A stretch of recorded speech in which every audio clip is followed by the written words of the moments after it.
and it raining out. But it's good to see that athletics brings the community together and everyone out. My name is Joe Toombs. I'm the athletic director. This is the last you're going to hear from me tonight. This is a student-run event celebrating students. So I'm actually going to pass the mic over to Sean McGovern to take over from here.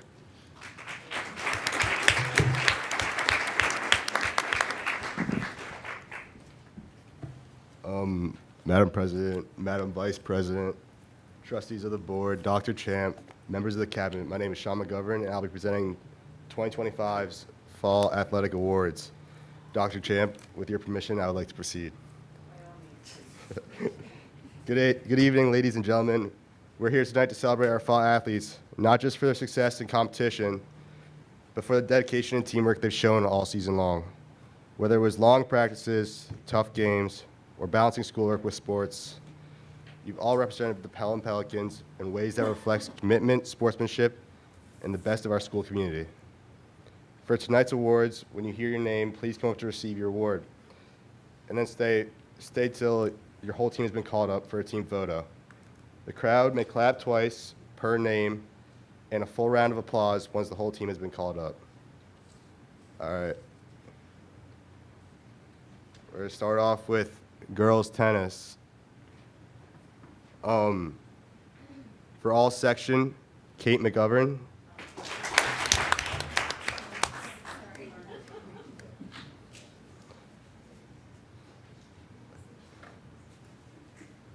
All league too, sorry. And all league, Kate McGovern. Anna Roberts. Lily Roberts. Bryn Felgner. Izzy Spain. Ella Klossner. Parker Copel. All right. Pelham boys soccer. Oh, team photo. Sorry, guys.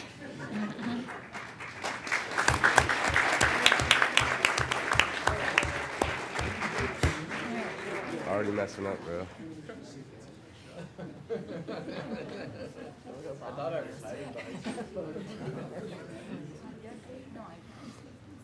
All right. Pelham boys soccer. All section honorable mention, Robert Jacobson. Theo Romaniuk.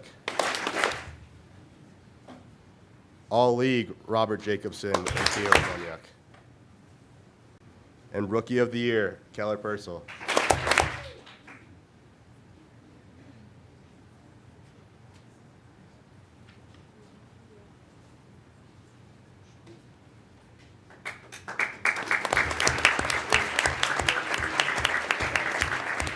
Boys soccer.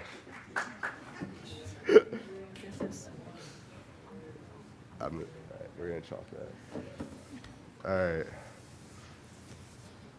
Girls soccer, all section, Aluchi and Joku.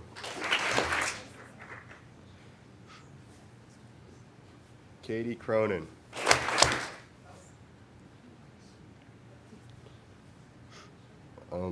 All section, honorable mention, Julia Powers. All league, player of the year, Aluchi and Joku. All league, Katie Cronin. Julia Powers. Arden Keogh. Orla Jeffries. All league honorable mentions. Ava Orlando.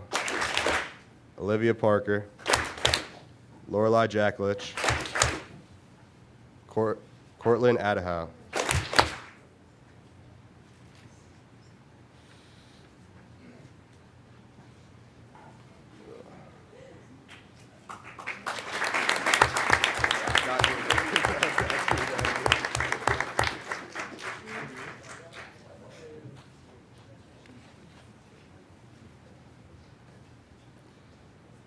Girls volleyball, all league, Heather Reishi.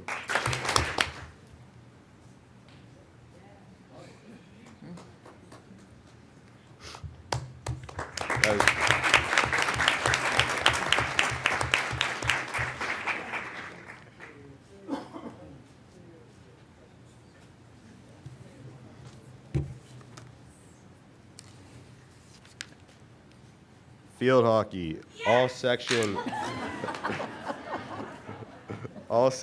Lucy Cole. All section honorable mention Hannah Kindig. All league Lucy Cole, Hannah Kindig, Addison Matika, Emma Namba, Maggie Memley, Sophia Jackson, Clementine Calliette. All league honorable mentions Caitlin Retigliano, Callie Pascal, Zoe Lubin.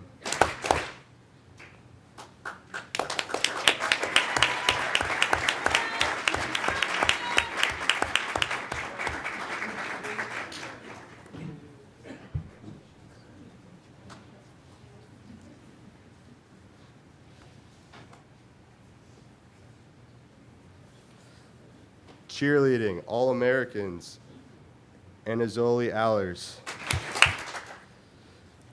Kaylee Millen, Rachel Lee, Angeli Herrera, Eva Dagany Clark, Olivia Robles, Jane Scott, Callie Narvillis.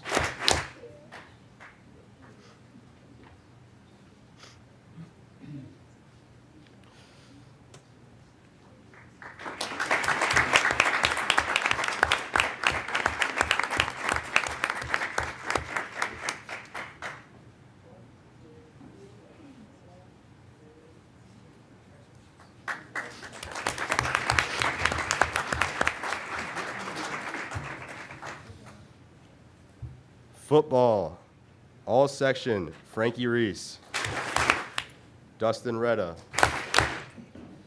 All conference, Tristan Paganuzzi. All league, Jack Kelly, Vincent Stamp, Connor Murray, John Vigiano, Michael Hirsch, Ben Pollock, Alex Gottfried, Nick Pinto.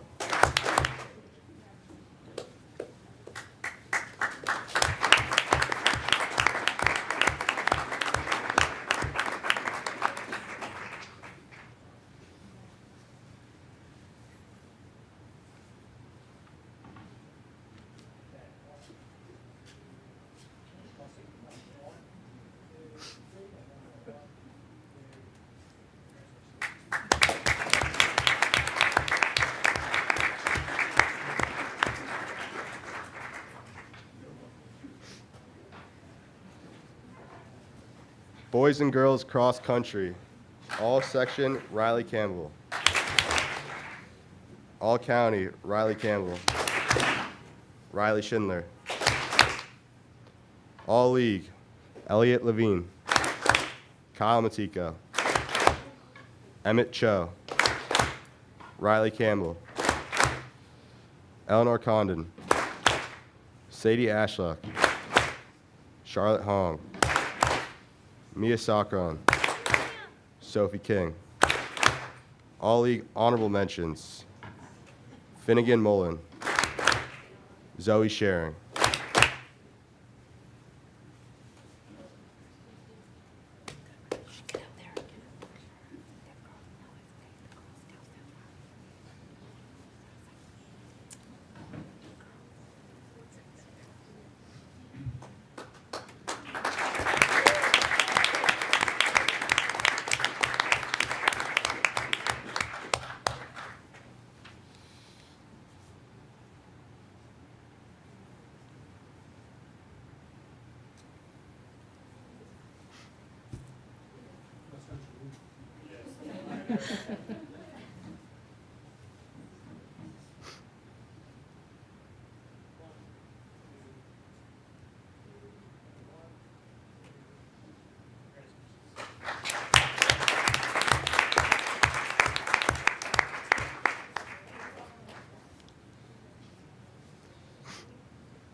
Girls swimming, state finalist Claire Reed.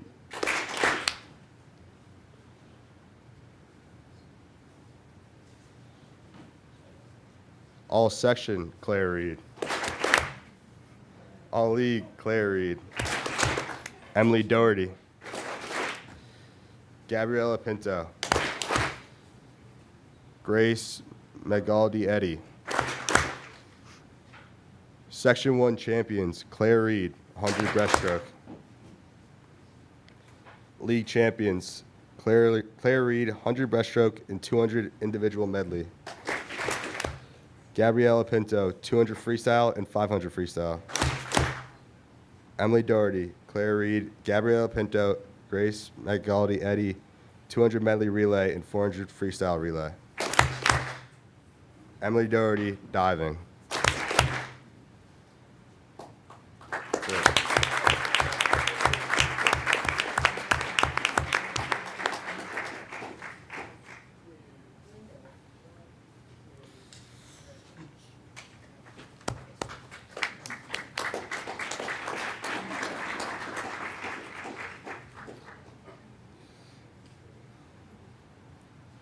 All sportsmanship team, Kaylee Millen, Jack Duffy, Caitlin Brandt, Lucy Cole, Tristan Paganuzzi, Hensi Centeno, Julia Powers, Julia Langerfield, Lily Roberts, Leah Huang.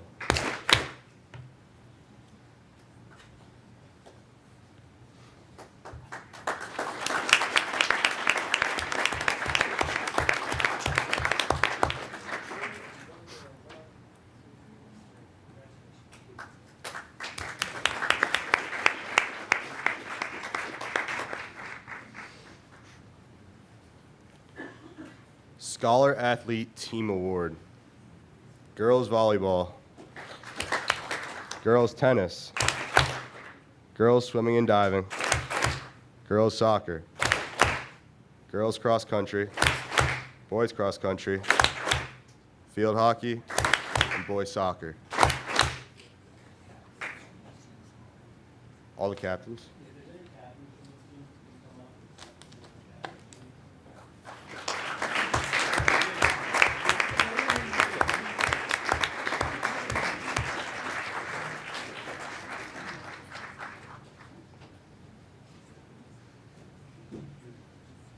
I do not. As they're getting together, just a point of reference, in order to receive the New York State Public High School All Scholarship Team, you have to have 75% of your team has to have over a 90% GPA. So it is quite an honor to receive this.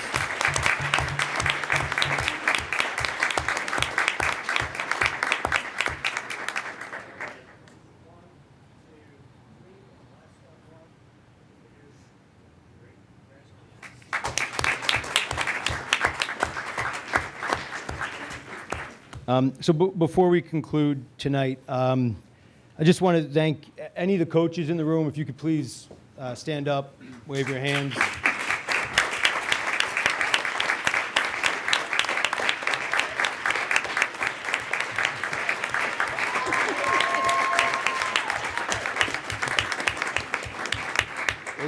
It's important to have moments like these as the job becomes more taxing and the demands get longer and longer into the year, just to remind ourselves, coaches, why we're still doing it. So thank you so much for all the time and energy you give our students here at Pelham. I also, if there's any, we've installed some new student leadership initiatives over the last couple of years. If there are any students that are participating on the Captain's Council, could you please stand up? Captains of our fall teams.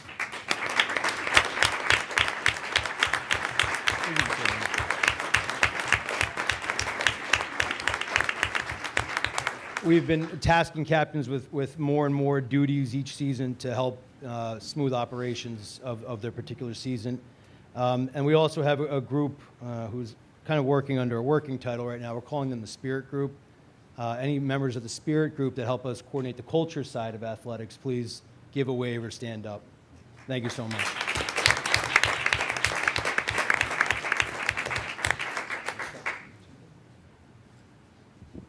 just want to say thank you so much, Mr. Toombs, for the Spirit Group, for our student leaders, for families, and for our coaches. None of this would happen without the efforts of everyone. So thank you so much for being here tonight. Thank you for all you've invested in your children.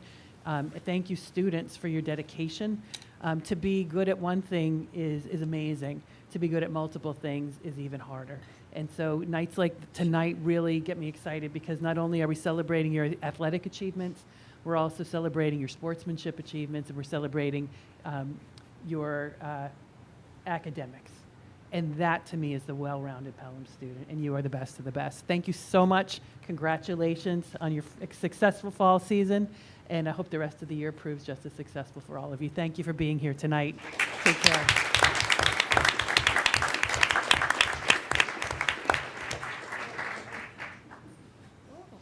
Yeah, great idea. If anyone wants to take pictures, certainly welcome to do pictures up here or go downstairs in front of the trophy cases and pose in front of your respective trophies. Thank you all. Have a wonderful night. Get home safe.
night. Mics are coming up, everybody. Not like our finance committee this morning. I know. Okay, thank you. Good evening, and welcome to the Board of Education meeting of December 10th, 2025. Let's rise for the Pledge of Allegiance.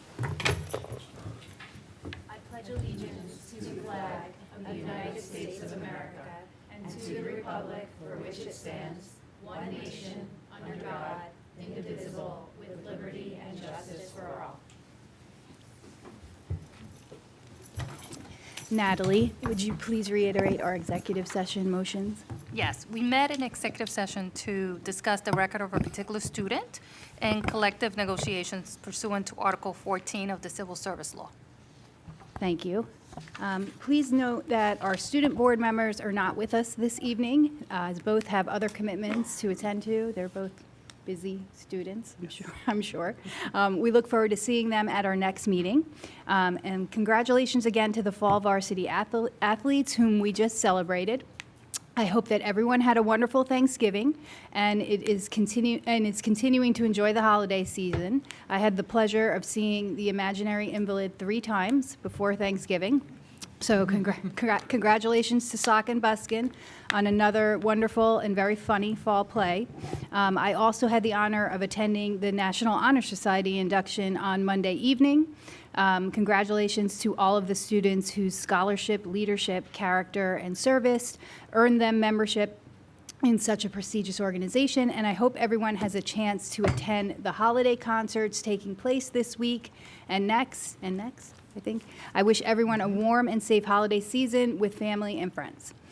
Some notable business items on the agenda this evening. Tonight, we have KGMB and Triton with us to present the updated design for Siwanoy School. As I noted at our last meeting, the updates and revisions were highly responsive to community feedback while keeping the goals of the project intact. The footprint of the expansion appears narrower from the street. The setbacks are 50% greater than originally proposed, and the elevators have been repositioned in a way that minimizes disruption to the school building during construction while preserving some space for resource rooms or offices. This particular modification does not create additional classroom space.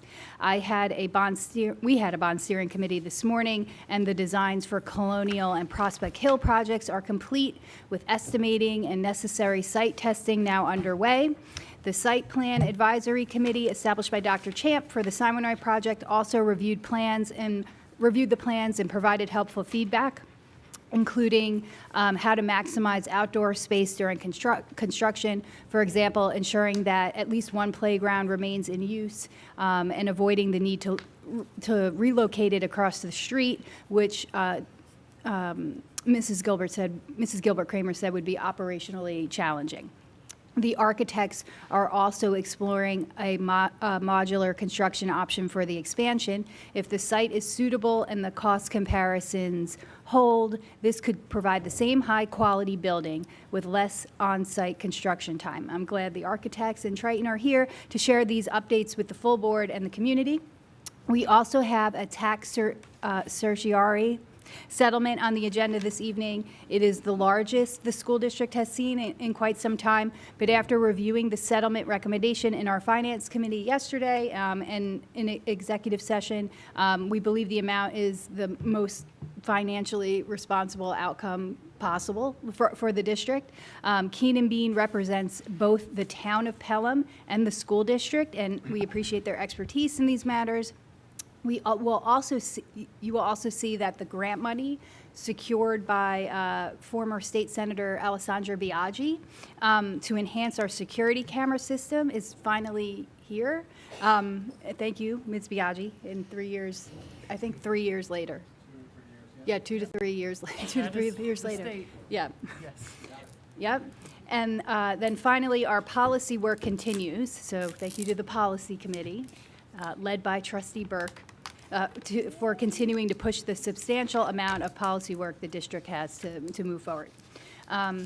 So now I want to take a moment to address several important topics that have understandably raised concerns in the community As many of you know, a Pelham High School student was recently arrested for allegedly committing an armed robbery off campus. I was just as upset by this as any parent in this district, because I am a parent in this district, with a child at the high school.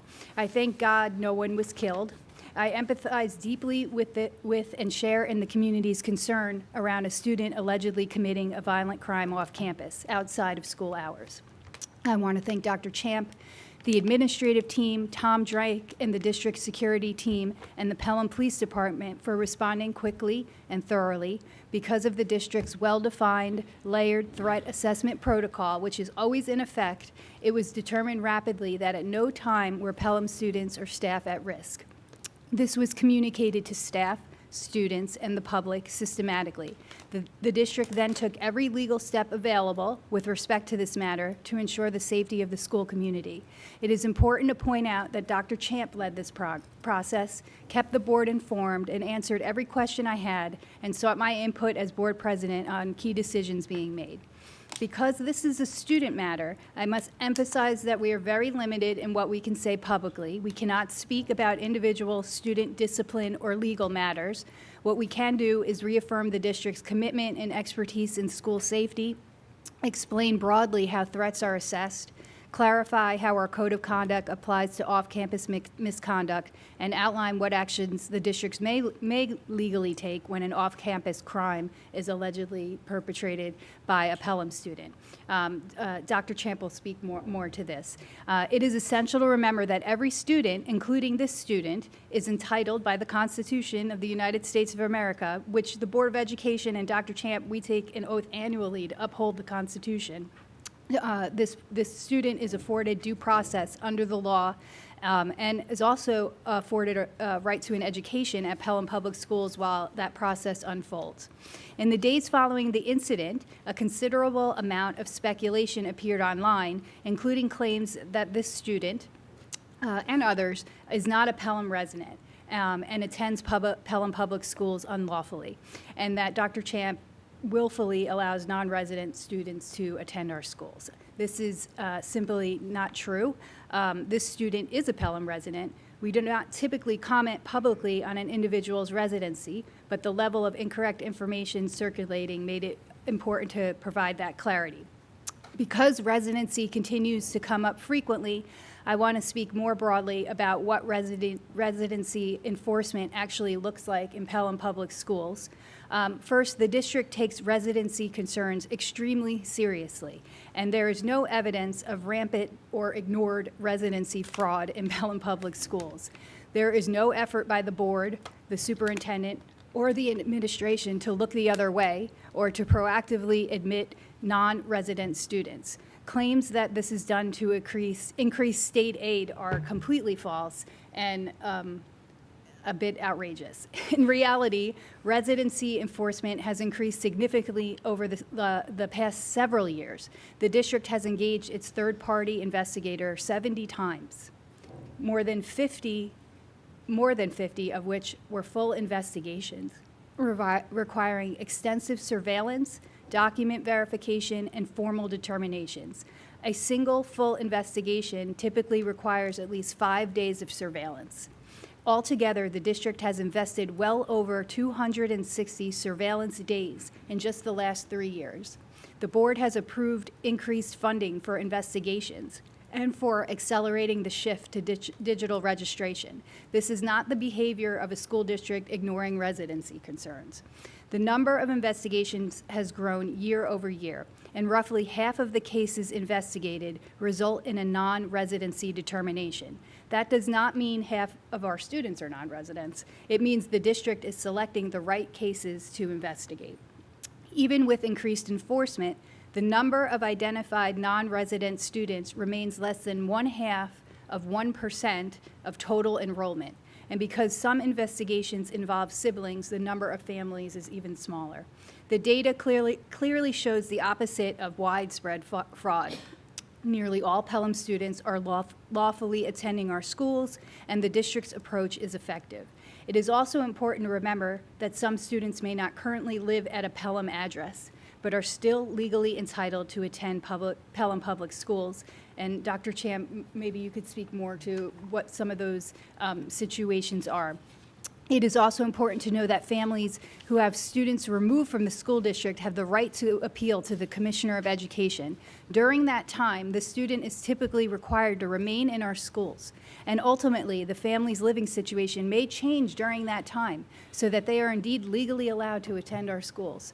At any time since I have been on the Board of Education, there have been at least one residency appeal in process for the Pelham Public Schools, at least one, usually a few. We are often asked why the district does not re-register every family every year.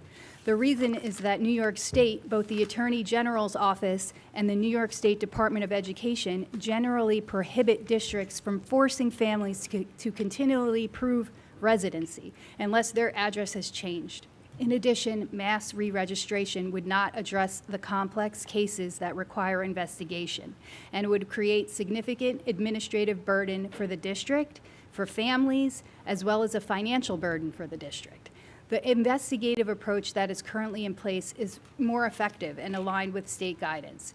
The district continues to strengthen its residency enforcement tools, expanding digital registration, training staff on indicators of residency issues, investing in investigative resources and legal support, and empowering the community to bring forward credible concerns.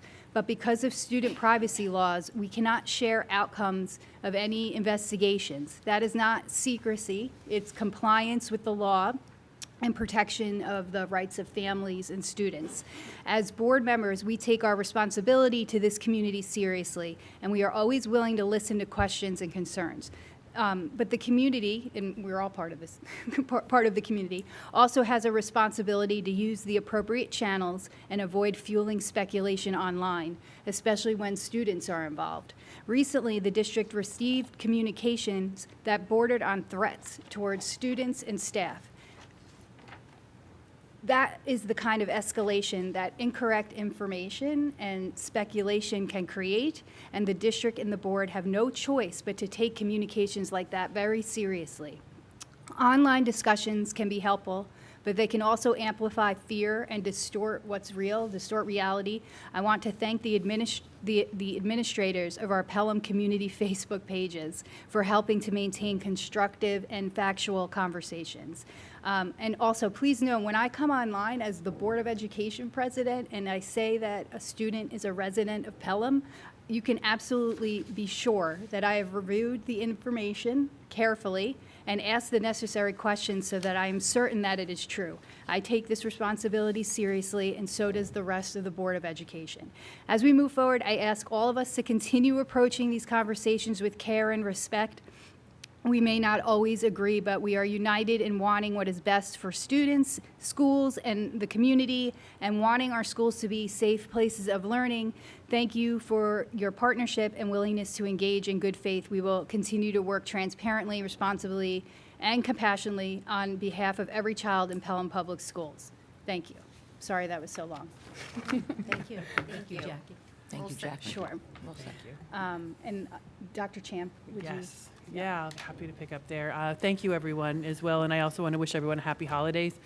This is our last meeting in December. As the board remembers, we had a tentative meeting scheduled for the 17th, but in lieu of a board meeting that night, we will be having our Siwanoy info session at Siwanoy, 6 o'clock on December 17th. Next week. Next week, yes. I think it'll be largely a very similar information to what the board will see tonight, but we're welcoming the community to come out, get an update on that in person and ask questions. We will also be recording it in case folks can't make it.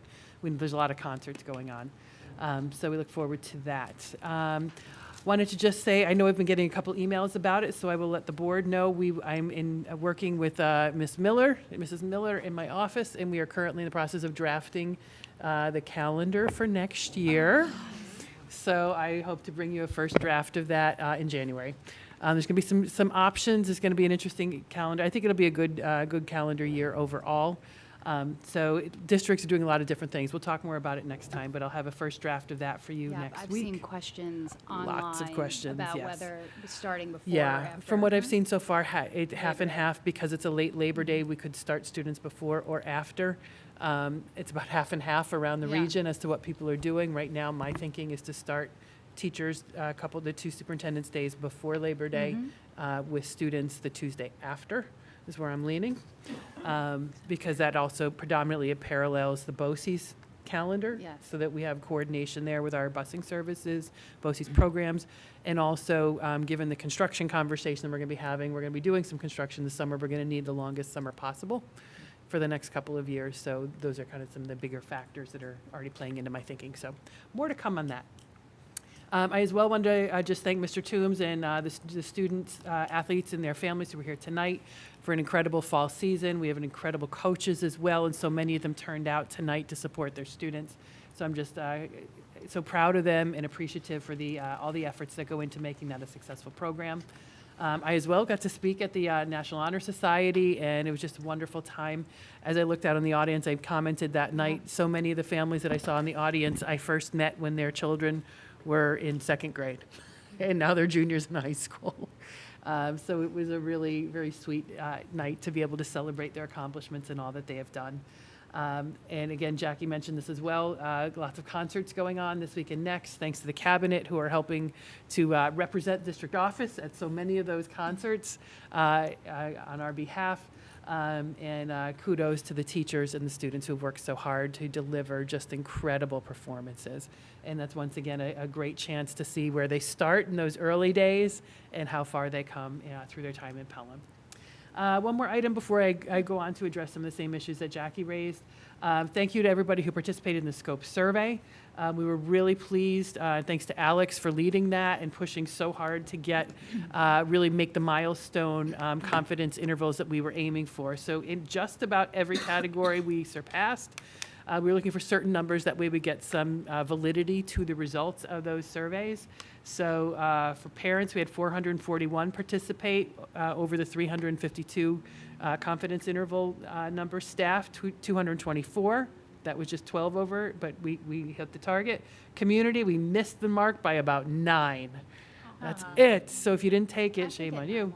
No, we had 90 though, which was great. That's a category most communities very much struggle to even come close. So some great efforts there. Thanks to Catherine, some assist with that. We went, she and Alex and I met with the seniors, and it was a fun day. We learned a lot that day. But again, that's exactly the kind of thing that we're trying to do, though, is how do we reach people who don't have a typical connection to the school. So I appreciate all those folks. And then high school students, great turnout this year. Confidence interval was 90. We thank you to the high school folks. 614 students took our survey. Wow. So we should get some great data there. So over the next couple of months, they'll be distilling that data, and we'll be sharing that back with the board, some of the patterns and findings. Can I interrupt you on Sure. this? I don't remember the journal, but yeah, maybe, do you want to speak to it? Do you remember? Yeah, I don't remember, but Alex will help me. He'll text it to me, maybe. Yeah. Exactly. So, as part of our partnership Alex is with right with Alex's professional organization, it's the National School Professional, the Professional Communications Professionals. Thank you. Yes.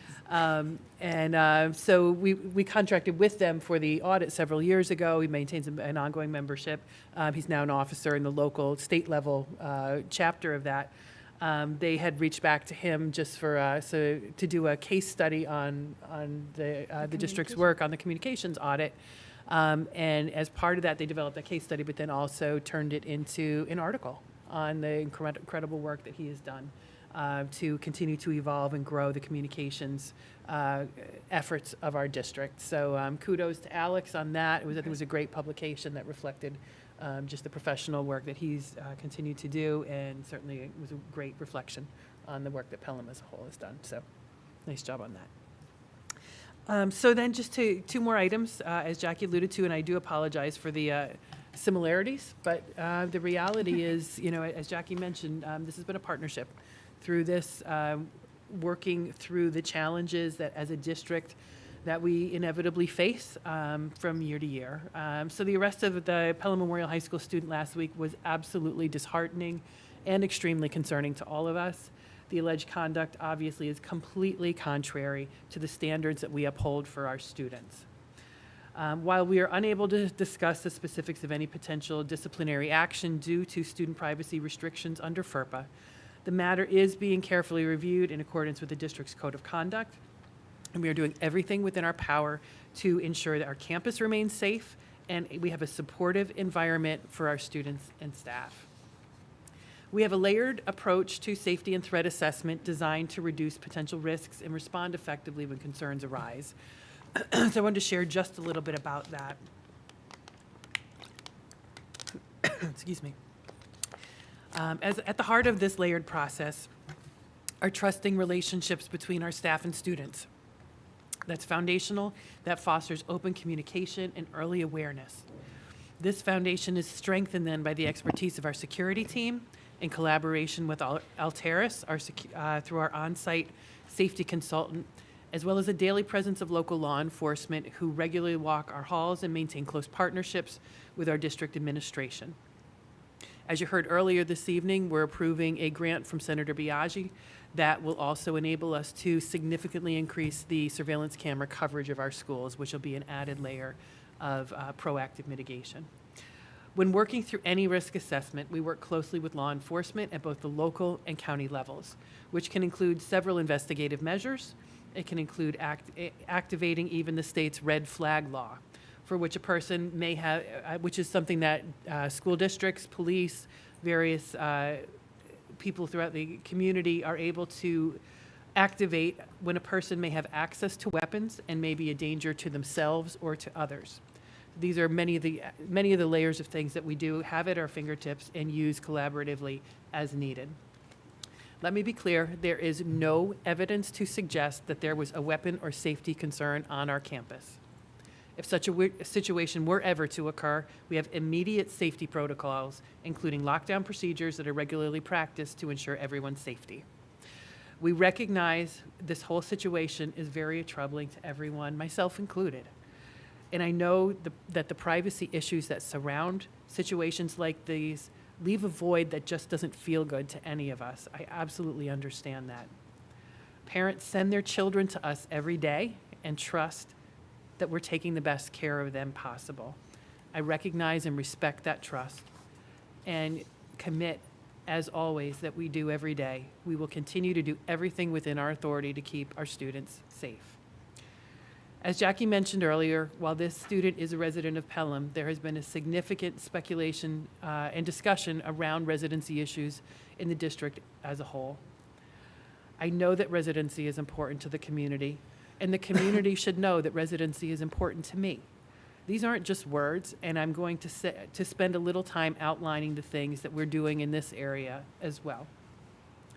We take a comprehensive approach to registration of students and investigation of residency.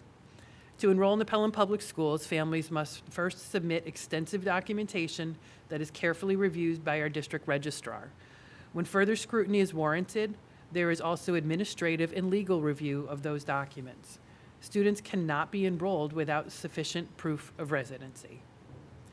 In addition to those who live in our district, from time to time, we will have other students who are legally allowed to attend our schools. These would include groups of tuition students. Those might be special education students who are tuitioned into the district to receive their IEP required services. These may be children of staff who are entitled to attend our schools on a tuition basis per their collective bargaining agreements. Or we have several we've been phasing out, but we do still have a few private pay students whose families have applied to the district and been accepted for attendance. Additionally, students come to our schools at times in homeless situations, having been displaced. They may be in foster care, or they may be court-placed. Students who come in any of these categories have a legal right to attend our schools as well. If there's a credible reason to believe a student is not or is no longer a legal resident of Pelham, we investigate. We follow an established investigatory process that may include requests for updated documentation. It may include home visits, and/or the use of private investigators. This has been done extensively in recent years, as Jackie shared. The district has consistently strengthened its efforts, doubling funding for residency investigations over the past 4 years. The increased investigations also require additional legal consultation on top of what is already spent on the investigations themselves. As an additional step, we have included funding per the board, and the community may remember this when in our budget presentations from last spring. We included funding in this year's budget to re-register all current 5th and 8th graders in preparation for their move to the next grade level as part of our shift to fully digital electronic registration. Dr. Comerford will be speaking more about that in just a few minutes as part of her report. Each investigation must be based on credible evidence and conducted with fairness, integrity, and respect, and privacy. State laws place a high burden of proof on the district. This means these cases can take months, during which students must remain in school. Even after a successful investigation, families have the right to appeal to the Commissioner of Education, which can further delay or even stop removal, depending on the Commissioner's decision. Residency cases are often complex, many involving custodial and housing issues, the facts of which don't always make clear-cut options for us within the bounds of the law. Again, the laws are written with the child in mind, not in favor of taxpayers or the school district. And the need for discretion during the investigatory process and student privacy laws prevent us from talking publicly about those specific investigations, which understandably creates a perception that nothing is being done, when in reality there is a significant amount of work being done. So between the high bar of proof that we must meet and the restrictions on information sharing, it feels like we have two hands tied behind our back on this matter all the time. And frankly, we don't always like or agree with the outcome of these investigations, but we have to follow the law and apply it fairly. Please know we share the frustration that many in the community have with this, and please know that our commitment to enforcing residency requirements, our commitment to enforcing residency fairly and consistently has been and continues to be a long-standing priority. And lastly, I just need to reiterate that how we talk about this matters. The way we discuss this as a community has a direct impact on our students and in the building. They see things, they hear things. Our strategic plan demands that we create a learning environment where all students are welcome and belong. We as adults set that example for them, and doing so is possible while also still prioritizing residency. So finally, I bring my comments to a close there, and just appreciate again the collaboration with Jackie throughout this week, and certainly would open up, if the board has any questions on this or any other of the items from my report this evening. Questions or comments? Or comments, of course. So I have a few things to say, and I'll keep it brief. So this is my 4th year in the board, and we've heard about this issue. I remember when I moved to Pelham 11 years ago, there was one point, and Dr. Champ, you, I believe, where it was your first year, we had the hotline, and we remember how opposed the community hated this hotline. And we, I believe, used to have private investigators that were, based on the community, and everybody hated that as well, that, investigators were going to people's doors and knocking. And so we, and maybe not we, but the board at that time took a softer approach because of what the community, and when I see softer approach, not that they were not investigating, but that it wasn't, up in people's faces, and maybe things were being done behind the scenes. And so when I joined this board 4 years ago, one of the questions I had was, how are we doing with residency and investigations? And every year, without fail, poor Jim and his staff is reporting to us all the work he has. And he has these binders, which he's going to have to probably rent room somewhere because they're huge. Right. And he does all this work. And we spend literally all this money because we do take this so serious. So while we cannot say everything we're doing due to all the many laws around this, it is upsetting sometimes when the community doesn't trust that we do take this so seriously and that we are really spending a lot of time working through this. And like you said, sometimes we get frustrated because there are things we cannot do that we would like to do, but we have to follow the law. So, I just would like the community to really understand that we are here, we are taking this very seriously, and that Dr. Champ is following the law and does take this very seriously, and so does her staff. So,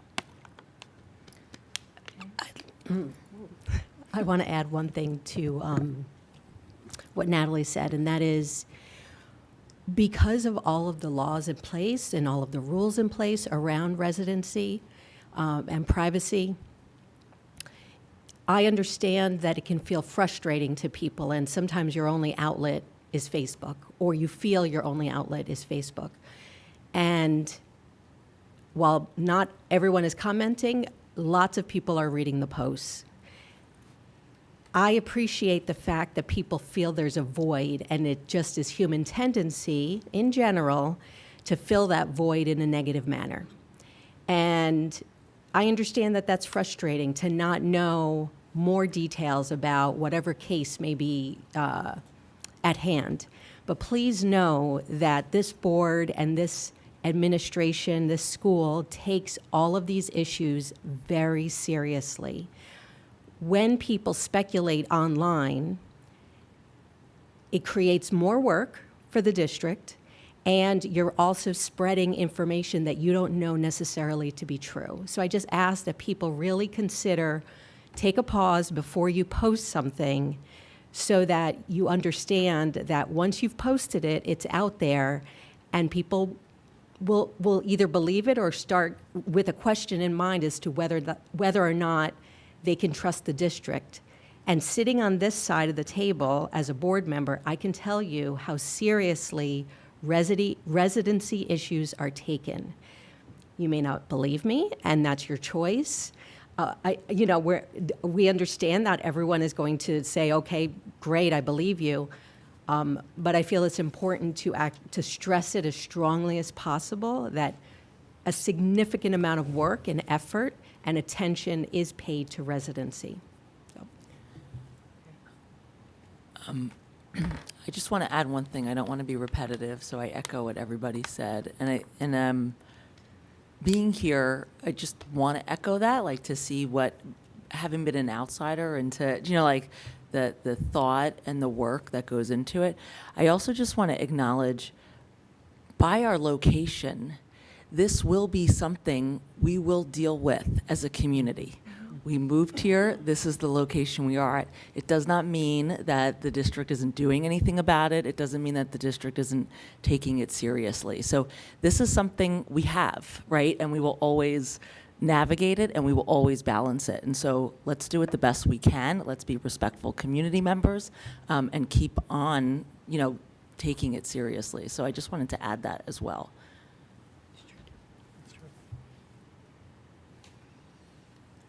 Okay. Okay.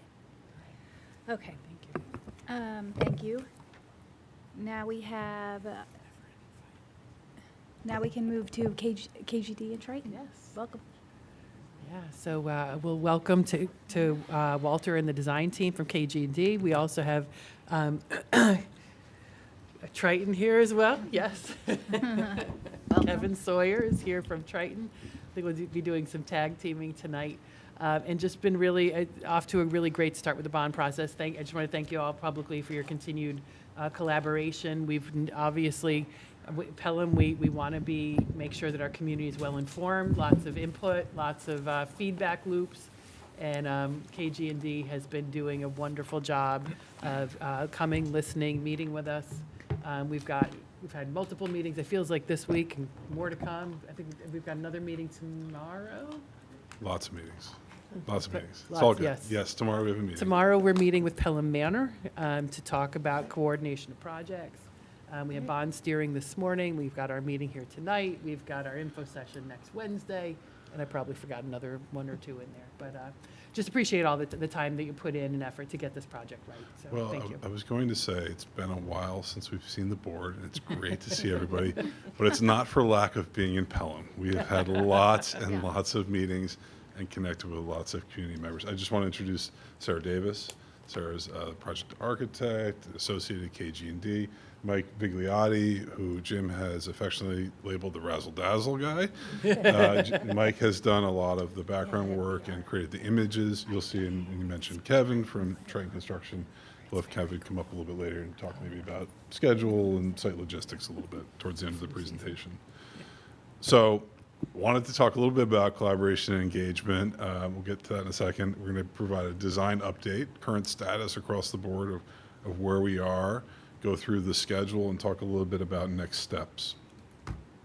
So we were going to list all of the meetings we've had. This is just a broad category of meetings, but we've spent quite a bit of time on different levels connecting with what we would call broadly stakeholders throughout the project.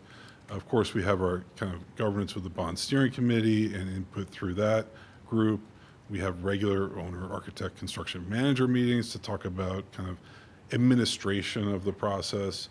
Our team has been in and out, particularly at Simonoy, meeting with building level user groups. So that would be faculty, staff, building level administrators, and then more broadly, kind of site or neighborhood user groups we'll call. So quite a few meetings there. We've, I think it was mentioned before, they established a site plan advisory committee. We've had a meeting there, reviewed the site plan in detail, taken some really good feedback at Simonoy for that process. We've attended coffees. You get the idea. There have been a lot of meetings, a lot of really good collaboration and discussion. And I will say, it's been a number of months since we've started the process. We are, in some aspects, especially related to Simonoy, moving slowly to go fast, taking in a lot of input so that we have a very good handle on the design and making, we think, considered refinements along the way. And other portions of the project are moving at a more rapid pace around infrastructure components. So overall, we feel we're in great shape. So at Colonial, Prospect Hill, and Pelham Memorial High School, which is Proposition 1, of course, that includes roofing replacements, masonry rehabilitation, window replacements, heating plant upgrades, so we're converting from steam systems to high-efficiency hot water, and air conditioning improvements. And I'll just remind everybody, and we have a schedule slide at the end. By design, Colonial and Prospect Hill are advancing ahead of Pelham Memorial High School to key into a much larger schedule for the entire project. And that ties into operational needs, and we can dive into this a little bit more in detail, as well as borrowing structures so that we can time tax impact and cash flow and keep schools in business and working throughout the summer. May I Please. ask as we go? Yeah, please. I vaguely recall, unless I'm mistaken, that there was talk of doing the high school first, so that if you're a student at the elementary school and you're disrupted, you don't then get disrupted again, potentially. Yeah. But I guess there's middle school in the middle, so Right. an elementary school. We did take a look at that, and we're, given the schedule we have, that's not going to be the case. Okay. Yeah, and I'd say too that we were definitely heavily looking at that strategy when the high school project was still on the table, the expansion. But because it's not, that was a big, most of the work at the high school that is going to occur is going to be in off-school time anyways. So, yeah, no, that was an important question that came up early in the process once we knew what was actually going to be built. It's a really important question. Yeah. We don't want the construction to kind of chase a student Yeah. through their progression. And I will say, even though construction may spend multiple years at a building, the impact may be a lot different from summer to summer depending on what we're doing. And certainly during the school year, the type of work we're doing shouldn't be impactful when we're talking about window replacements. We're not going to be replacing windows during the school year. Things of that nature. Answer your question? Feel good? Yeah, no, it does. Thank you. Okay, great.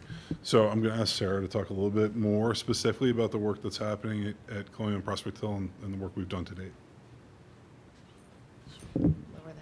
way down. Hello. So we've been working hard. As Walt had said, we've started with Colonial and Prospect Hill, those being the first two to get started, and then we'll begin to stagger the other projects as we go over the next few years. As Walt had mentioned, we have we have roofing, we have masonry work, we also have window replacements, and we spend a lot of time with our engineers going through options for new HVAC systems in the schools. And we've gotten to the point where we have drawings that have already come out.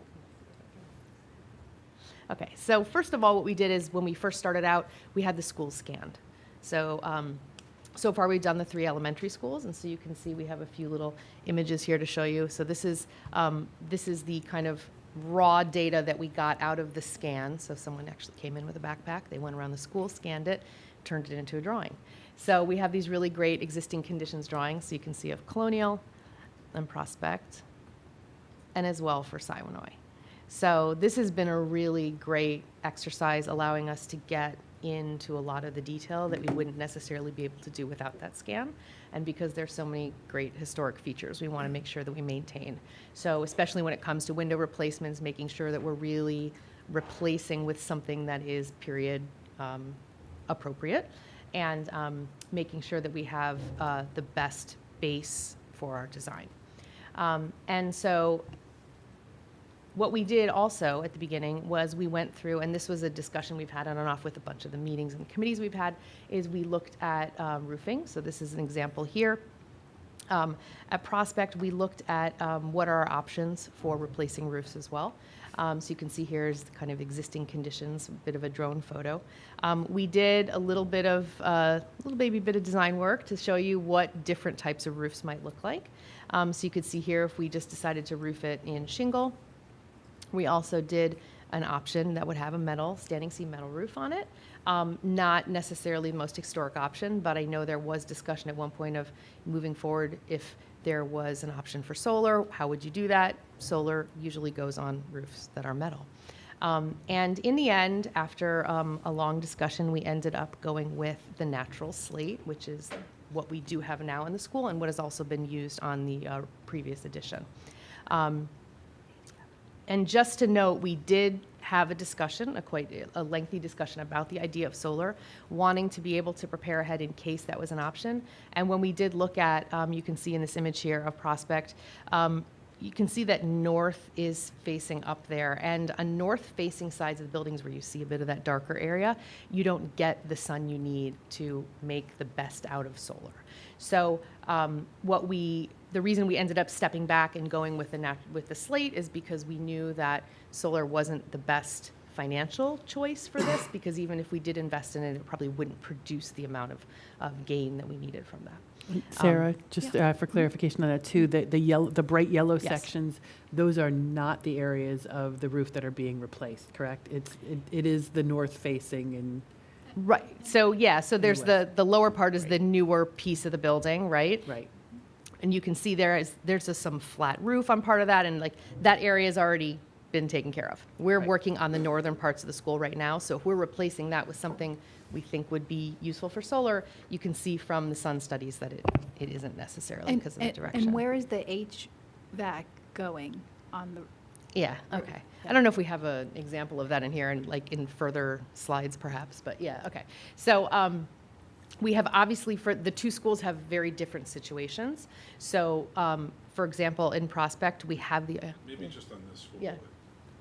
Sorry, maybe just on this school. Yeah, just I this think the one. question is really good about the yellow.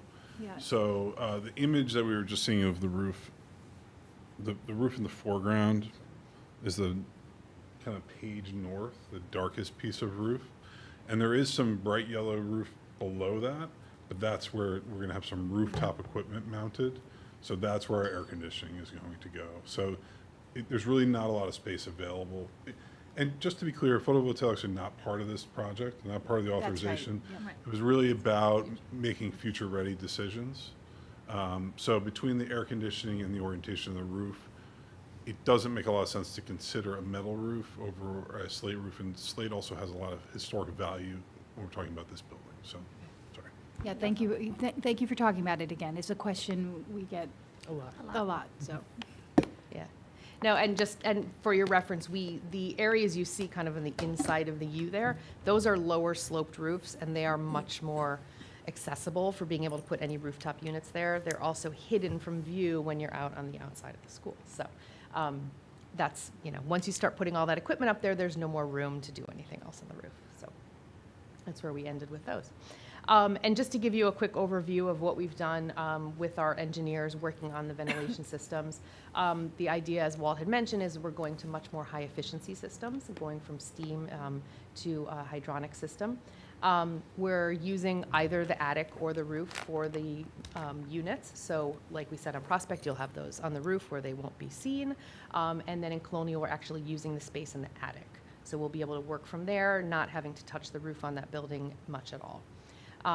We're also working with energy recovery, so that's us being able to take the energy and the heat that is coming off of the building and reusing it to help temper the air so that you don't have to work as hard to get the systems going in the temperatures that you want in the building, as well as working with, of course, the idea of improved indoor air quality, temperature control, and humidity control, and being able to do that within the individual classrooms as well. So here we are. This is where we are to date. So you can see on the right some examples of the drawings we've been working on. We've recently issued our design development drawings, which is about 60% of the work. Those then have gone to some folks for estimating, and so that is currently in the process right now. And what that does is it allows us to get a handle on where we stand with our budget, and ideally just approve the direction we're going in, and so that we can move forward with the drawings, finishing those up by the end of the year, and then being able to submit those to SED for permitting. So the goal is to have that done by the end of the year so that we can kind of get that permitting process done in order to bid the projects in time for the spring and then commence construction late spring into the summer. And all along while we're doing that, I think the next slide is Proposition 2.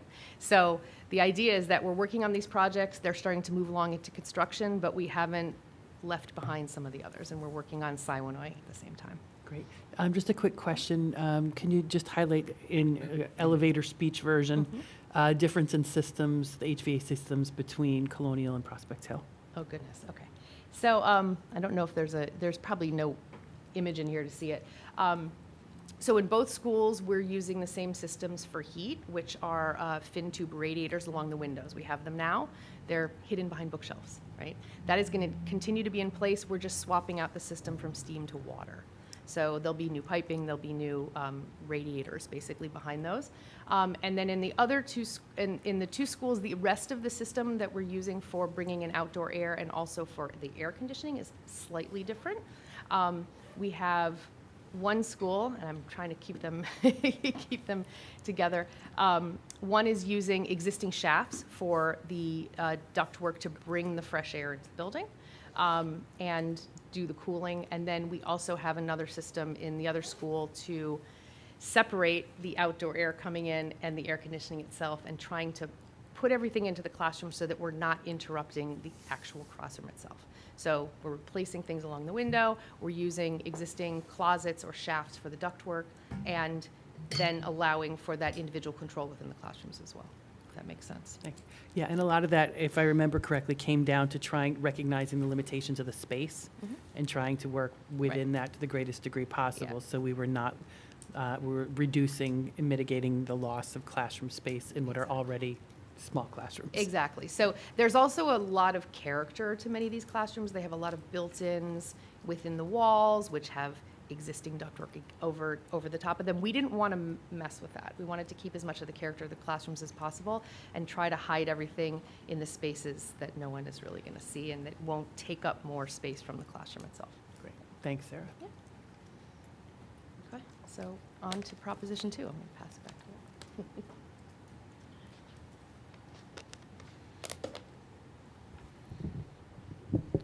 So a lot has happened in the Siwanoy design. I'm kind of giddy. There's so much to share. It's been a while since we've been here, and some really exciting things have happened in refinement. The general design approach is very similar to the pre-referendum concept, with some refinements that we think have really helped the addition sit on the site and the building overall plan kind of coalesce. So we'll go through this a little bit, just kind of high level where we are right now. We are in what we call schematic design. So that is a general building layout, so we can assign spaces names and program and general sizes. So we do not have definitive layouts for each room, but we've spent a lot of time thinking about and collecting feedback on what spaces should go where within the building. Generally, how big do they need to be? We've talked a lot about the cafeteria seating capacity in particular. So we have a shape of a building, we have a general layout. The next step will be design development, where we get into a very detailed process for each room. But we spent a little bit of time on the exterior of the building just to understand the volume and how it looks. We have completed what's called the preliminary submission to SED. This is really an aid calculation. So we've provided the approved concept, the number of rooms that are included. Have not heard back from them yet, but we have heard back from the State Historic Preservation Office, which was it's a parallel submission that's required with the preliminary submission to SED. We did get a couple questions from them. They just want more pictures. They want to see what it looks like inside the building. They like the concept and approach. No major objections. We have completed a site survey, so that's just a topographical survey of the site. And Sarah mentioned, and we showed it in the Prop 1 header, but we just wanted to put in there, we did get a laser scan of the entire building. That generates a 3D model for us, which gives us very accurate kind of existing conditions drawings. So we know where the ceiling is, where all the wall features are, how big every window is, et cetera. And as part of all those meetings we mentioned before, we've really spent a lot of time talking about the spaces within the building, just generally. How big do they need to be? Where do they need to be? Where does the nurse's office want to be? Where does the resource room want to be? And that's all resulted in some pretty nice, we think, schematic design refinements. So there's been a lot of stakeholder input. We've got a lot of documents outlining those discussions, but some of the high-level comments that we heard over and over again. Can we make this building look a little bit smaller? You know, it feels big on the site, was the general feedback we got. And at the same time, can we get it away from the property lines or maximize what we call the property line offsets from neighbors? Heard very strongly. One piece of feedback we got from the Hutch team was that Hutchinson does not have coat room closets like Siwanoy does. And we now understand how valuable those coat room closets are to all the teachers at Siwanoy. So when we talk about maintaining storage space in classrooms, those are critically important to what they do. They really like them, and I think if we don't have them, we're going to be in a lot of trouble. I'll probably not be coming back because they'll be really upset. And we've talked a little bit about the library. So if you don't know, the library has moved many times within Siwanoy in recent history. And we looked at a number of places where we could land the library that made the most sense and made it most accessible to all the students within the building. We're really not talking about making a bigger library. We're just trying to find the right home. And you'll see in the plans, we've landed on a centralized location on a lower floor, not the upper floor. And I think Kevin will talk about this a little bit later on, but there's a lot of concern around construction activities on site and potential disruption for school activities, as well as kind of generally within the neighborhood. It's a very small site. It's pretty cozy with adjacent houses, and there's not a lot of street space for construction equipment and activities. And so we've been thinking about strategies to defer some of those activities or minimize what we can in terms of construction activities on site. So hopefully this looks familiar. This is the pre-referendum concept. You remember, blue is the addition, purple is renovation. And the white dashed line around the triangle is the property line, and then there's a lighter dashed line inset from that. And those are the Pelham Manor zoning regulations. So those are the offsets. So we are looking to abide by those regulations as much as possible. And the pre-referendum plan was pretty close. You know, we didn't have a survey, so it was about 25 feet on the kind of plan right. offset, so that would be right at the edge of the zoning requirements. Since the concept plan, we've refined the footprint of the addition to kind of stagger the classrooms. And what that does is it allows us to create a stepped facade that steps back from the property line. I think it's about 50% further away from the property line than the pre-referendum plan, without impacting really the program of the addition. And there's a second benefit in that the end of the building actually reads as smaller from the street. So the pre-referendum plan kind of had this big shoebox piece, and when you look at it in scale to the other wings of the building, it's just a bit bulkier. It's squatter. It's the same height, but it's kind of wider, and that reflects the need for larger classrooms. Right? We want larger kindergarten rooms in there, which means the width of the building gets a little bit wider. The existing rooms, the kind of original rooms within Siwanoy, are smaller than current standards. So to meet the current standards, we're making the classrooms a little wider, but that results in something that's a little bit out of scale.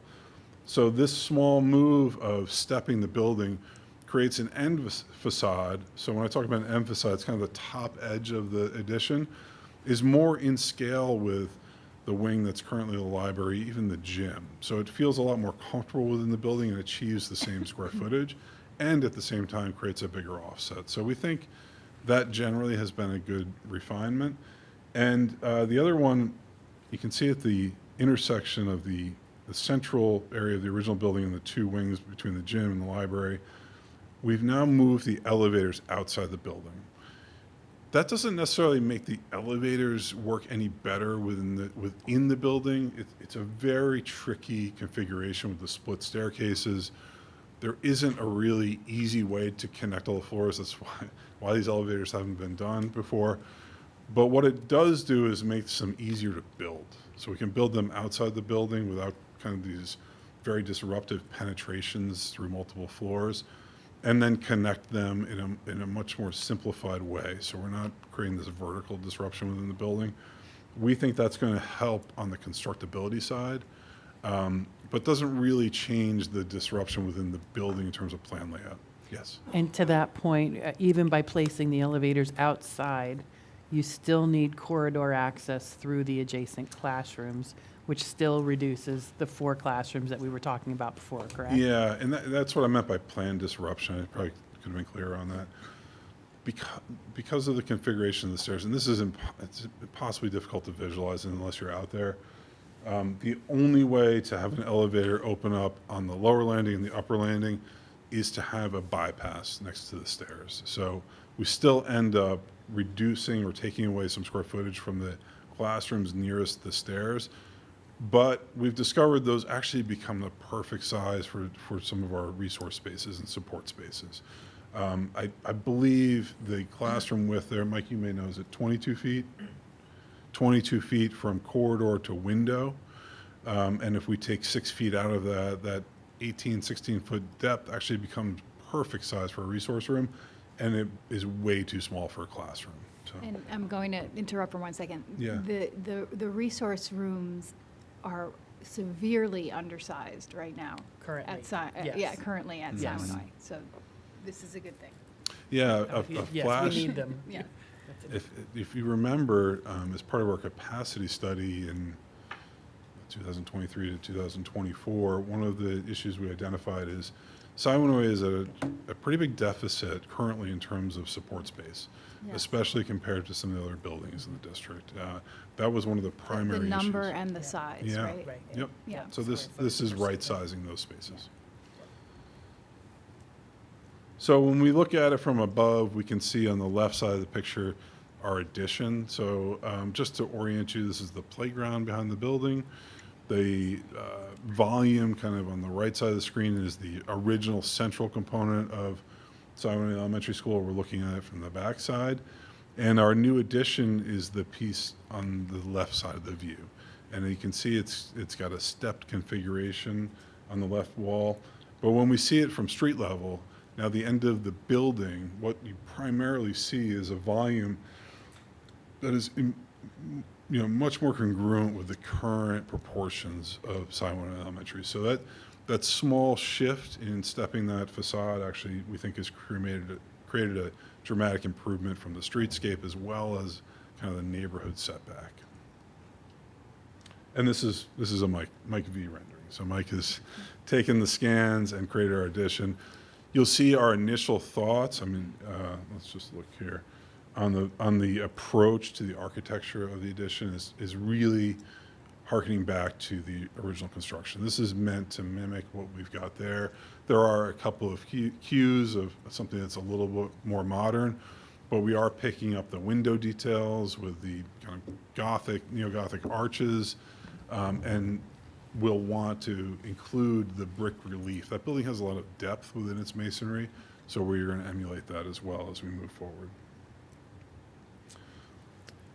Real quick, is the brick, which looks beautiful, I mean, looks spot on, is that, to all intents and purposes, cosmetic?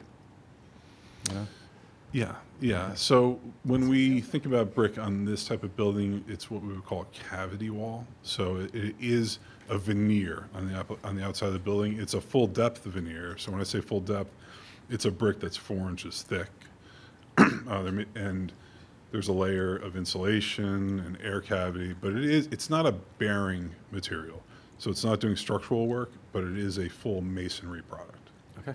Yeah. So as part of the work with the Site Plan Advisory Committee, we've reviewed primarily what's happening behind the building at Siwanoy in some detail. And I'm just going to zoom in on this plan a little bit. The trick here, well, there are a number of considerations with this playground area behind the building. Just to orient everybody,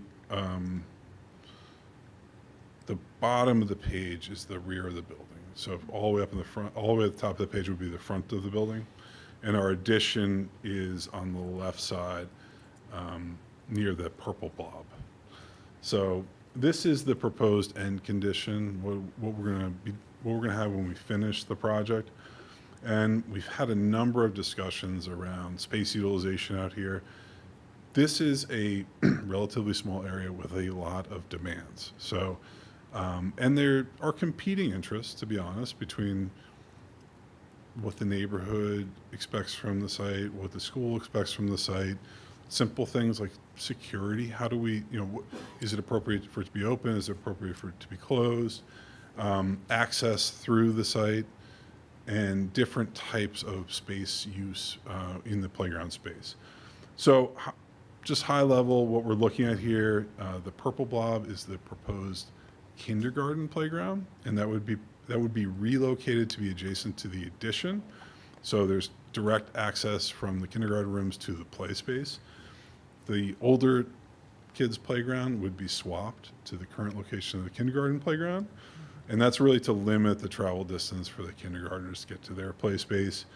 But the central play area of the playground, what's currently paved right now, will largely be the same. So largely the same footprint, maybe with a few different features. There will be a new stone wall in a very similar location to the current stone wall.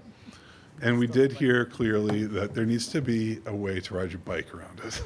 So there will be a way to ride a bike, loop around the playground. Another important piece from a usage standpoint is pedestrian access. So when somebody approaches the school during the school day, it's important. We heard it was very important to have a way to walk through the campus. So there is a pathway that's being developed all the way on the left side of this plan that would allow someone to enter in currently where they do now, and walk around the proposed addition, walk around what's currently the gymnasium, and come to the front door. The concept is the front door will be the primary point of access during the day, and this will allow free travel through the site when the site is open to visitors, primarily during the academic day, when it's not closed for recess periods and PE class time. Some of the other features I'm sure look familiar. We were talking about 2 basketball hoops being reinstalled, some foursquare painted on the ground, of course, a kickball area, and a small shade structure. So this could be a place to gather for a quieter recess period for some folks, recess aids, or could support some of the community activities that happen there, we know, in off hours. So the work to date has primarily centered around plan layout and usage of the site. There are some other very important features that we are working on related to sustainability and environmental aspects of this design. We heard loud and clear that stormwater is a serious concern on this site. We are working with the Manor to coordinate our design to meet some work that's being planned in their budget separately, but will be happening adjacent to the site. So that's a coordination effort. The proposal from our intent on the stormwater is to do a better job managing on site in terms of retention on site where possible. So we're thinking about underground storage of water so that it reduces the peak discharge from your site. There may be other managements that we need to do or talk to the Manor about controlling water that enters your site from adjacent spaces like the roadway. But anything that falls on your site will have a reduced discharge into the Manor system at the end of this project.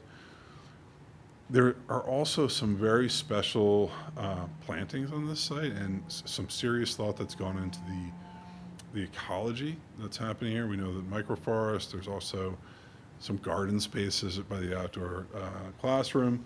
So there will be a lot of thought given to ultimately to the landscaping plan so that it integrates with what's happening there and provides more opportunities to expand some of the current thinking. Yeah. Are you able to answer a question about trees, or is that more of a landscaping person who does that? I know enough to be dangerous. Okay. Yeah. I just noticed on the kind of legend here, or on the call-outs, it says specimen tree. So two questions: what's a specimen tree? And the second question is: are they, in your experience, are they sort of juvenile trees that get put in and they take a long time to grow, or do they come fully formed? We can talk about the maturity of the trees. I think that it's a really kind of a cost-benefit analysis. Typically, there's a sweet spot of a tree that's large enough to easily establish. Moving more mature trees and reestablishing them can be difficult. Yeah. Because the root balls get bigger. The roots are generally the same size as the canopy of the tree. So if you can imagine a really tall tree with a big canopy and all of a sudden you put it in a truck and its roots get cut down to a very small size, there's more risk in a bigger tree. It's also nice sometimes to see a tree grow, but we don't want to put one in that's so small it seems inconsequential. A specimen tree can be anything we want. I think the idea there is it's a flowering tree or something that is a little bit special in terms of the type of species and the visual effect of it. And I know we've got one of the members of our committee focuses a lot on the native species. So that's something that's in the forefront of our mind too. How do we find that special kind of specimen tree that is also can be considered native species? Yeah. A question about the path. Yep. So could you say again, is that path open during the school day, or is it closed off during the school day? Because I think people are Maybe I'll using. speak to that one Sure, too. 'Cause yeah. There's still a lot more to go on this topic, but one of the concerns that certainly has come up from the school staff Yeah. is the fact that it is currently open during the school day, Right, which right. presents safety concerns. Yeah. We have, the only way to really manage the controls there, it's similar to what we do at Colonial, where it's wired and there's swipes.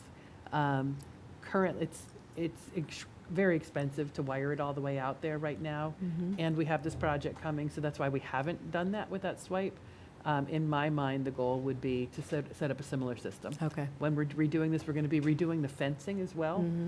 There was a recommendation at the meeting from our security consultant that a 10-foot perimeter Yeah. fence would be, from his perspective, an ideal. We've got a competing interest there, so we got to Right. navigate what that ultimate sweet spot is. Yeah. But my goal would be to have swiped access that we can set the remote controls. So as we do with Colonial, Right. lockdown during school hours, open in daylight off hours. Right. So that the playground is still accessible to the community. Right. But during the school hours, it's secured and no one's within the property there. Yeah. That will create some inconvenience Yep. for folks that are accustomed to cutting through. Yeah. I know they were exploring some opportunities on the other end of the campus that maybe you could segment off. But we're thinking very much about that for Okay. the community as well as the school. But I think from a priority perspective, Yeah. safety's going to have to come first. Right, right.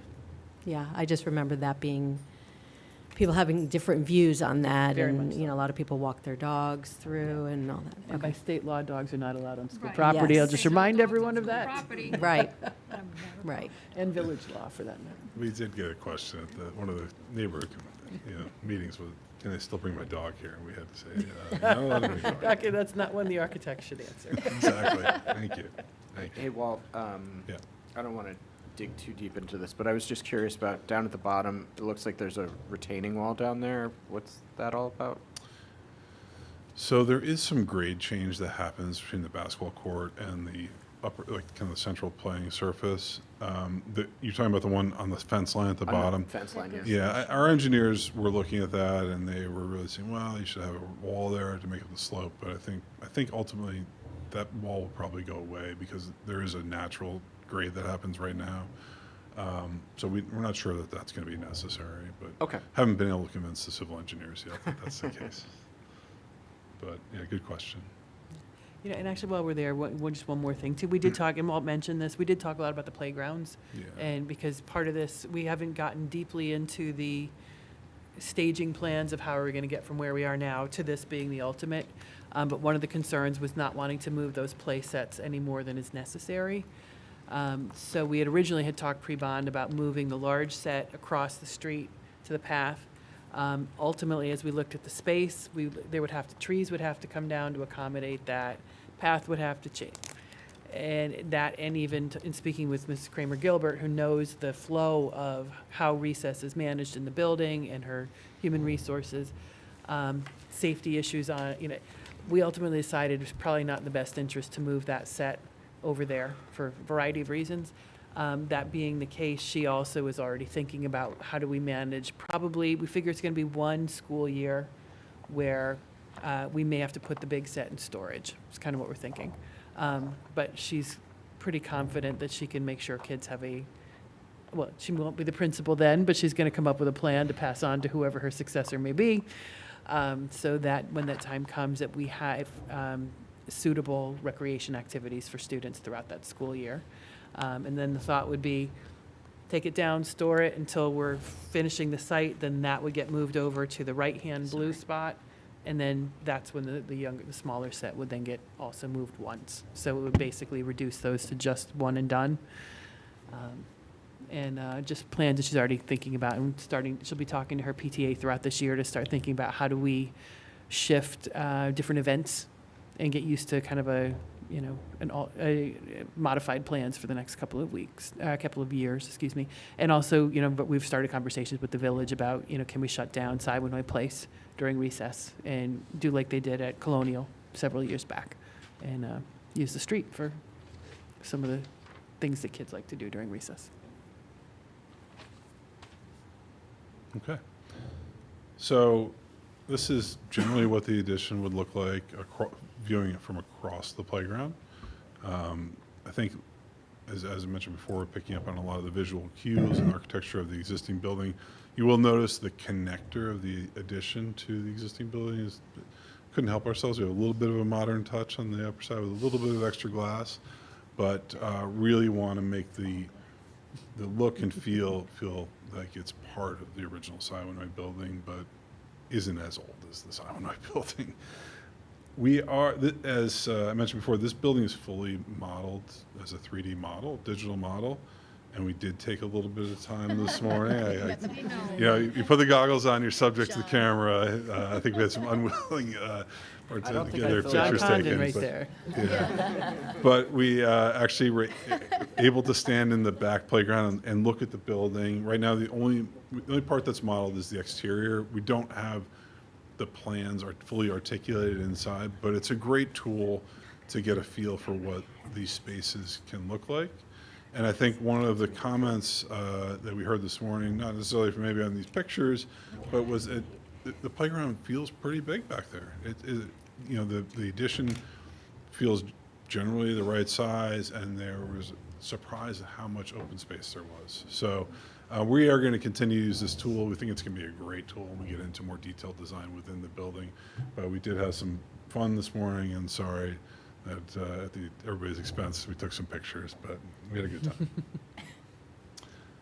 I know these are really hard to read at this scale, but just starting at the lowest level, this is the ground floor plan.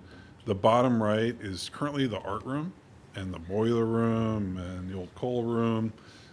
That will become the cafeteria. That whole space will be combined to a cafeteria. I'm just trying to remember the magic number on seats. 150. Yeah.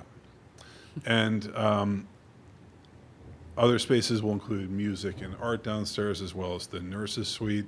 The lowest level of the new addition will house our new mechanical system. So that'll be our new boiler, probably our new electrical service. And we'll have some of the building-related services like carpentry shop and storage. On the upper floor, which would be the primary kind of first floor, you'll see in the middle of the original building, that's where we're proposing to put the library. That'll be flanked by 2 resource spaces. So we'll have a very nice suite around a library space, and will be right when you enter into the kind of the original main entrance of the building, and be a very nice central space, easy to get to for all the students.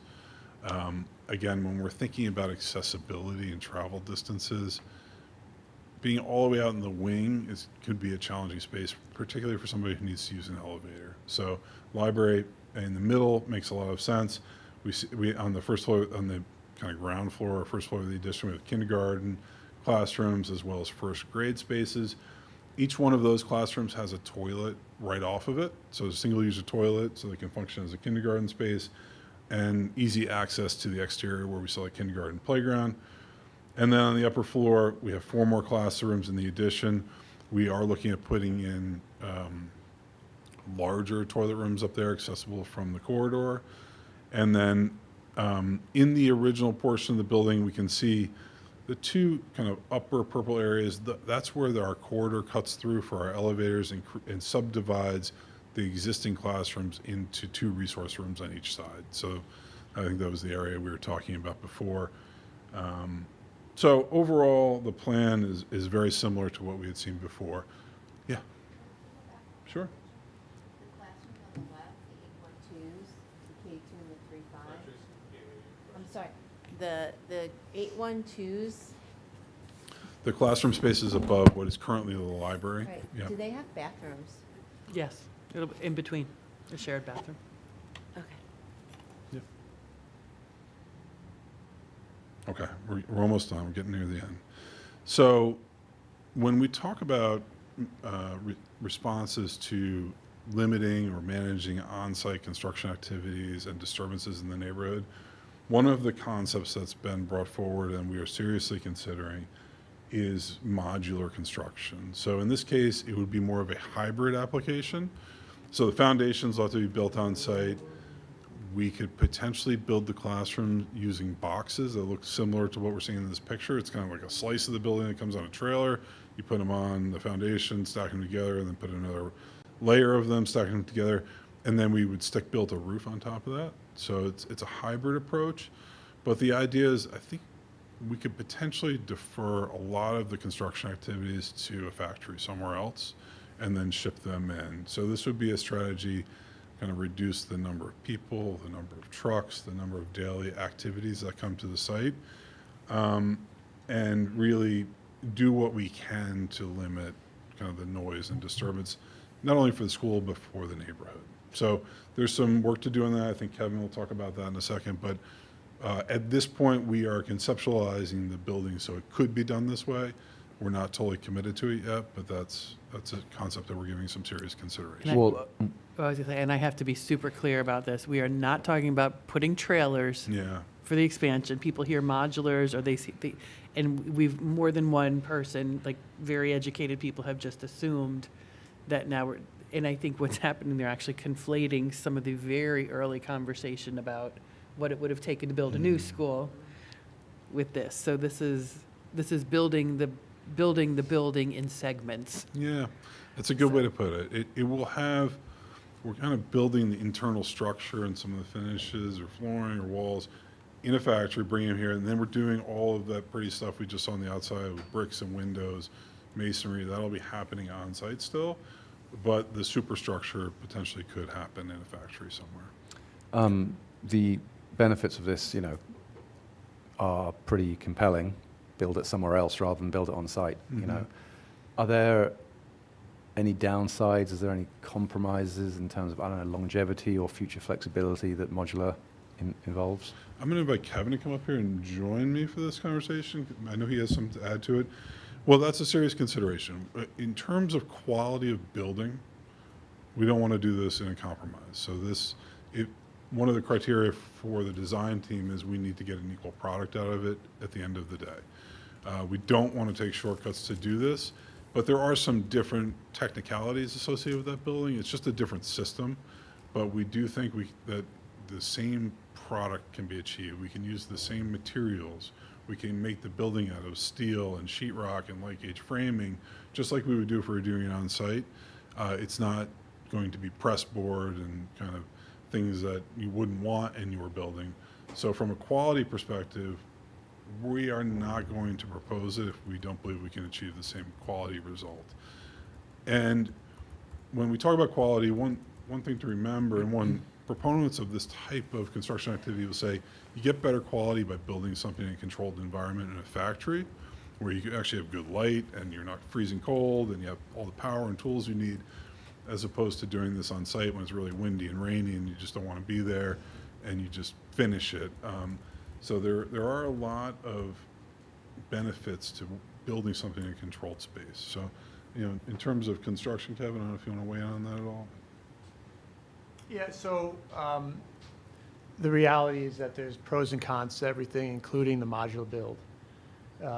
And so our job now moving forward, along with a lot of other things, is going to be to evaluate this particular construction approach versus what you indicated as a stick build. And a stick build is what you might be familiar with. You saw with a foundation, structural steel, and outside walls, masonry, roofing, that kind of thing. We have to start thinking about things like, can we get these modular units down the roadways? Can we get them underneath the telephone wires that are in around the area? How can we stack them up with the very large size crane you can see in the picture?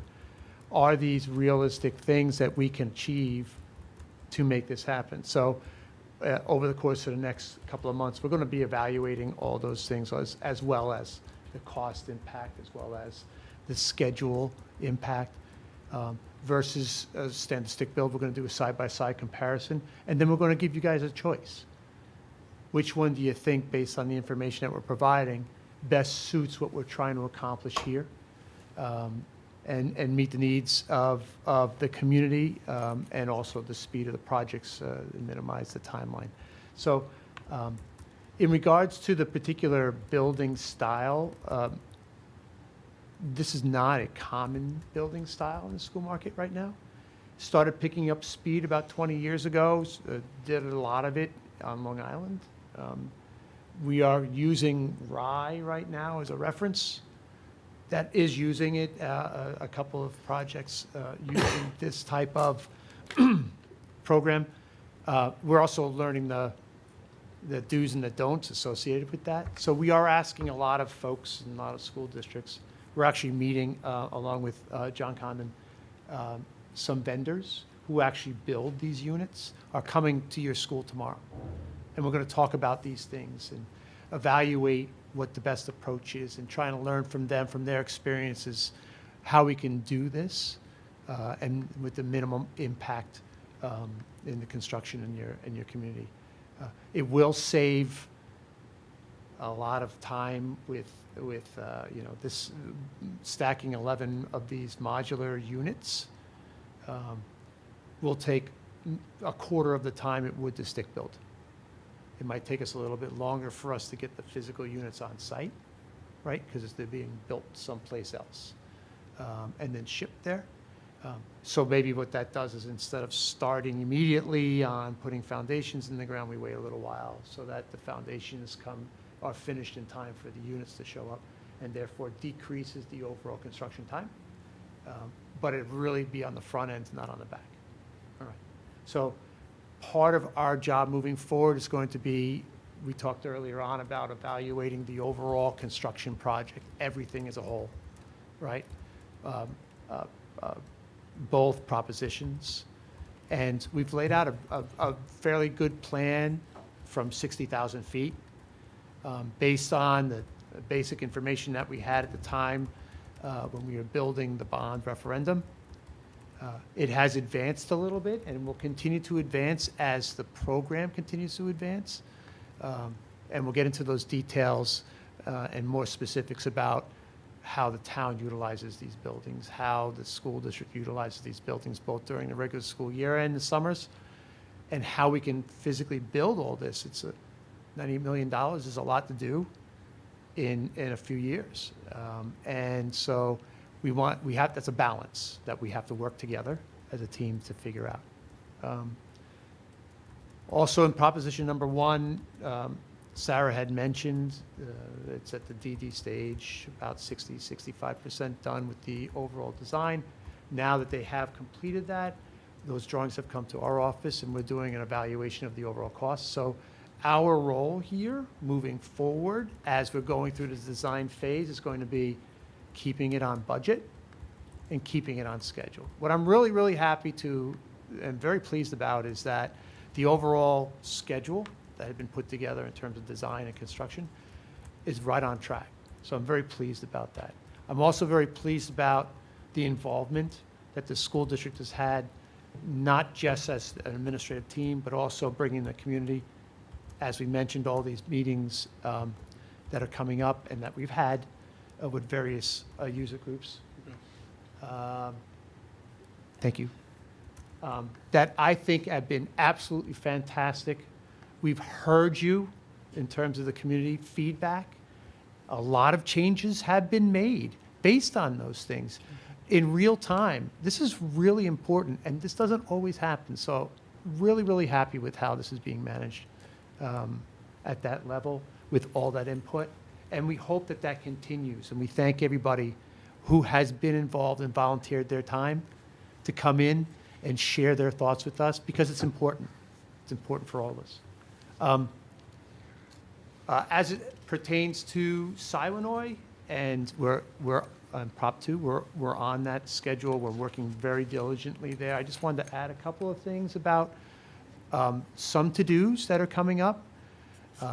We will be working in the building over the winter break on doing what we're calling, what is called destructive testing. So we have to do an evaluation of all the materials that are in the existing building.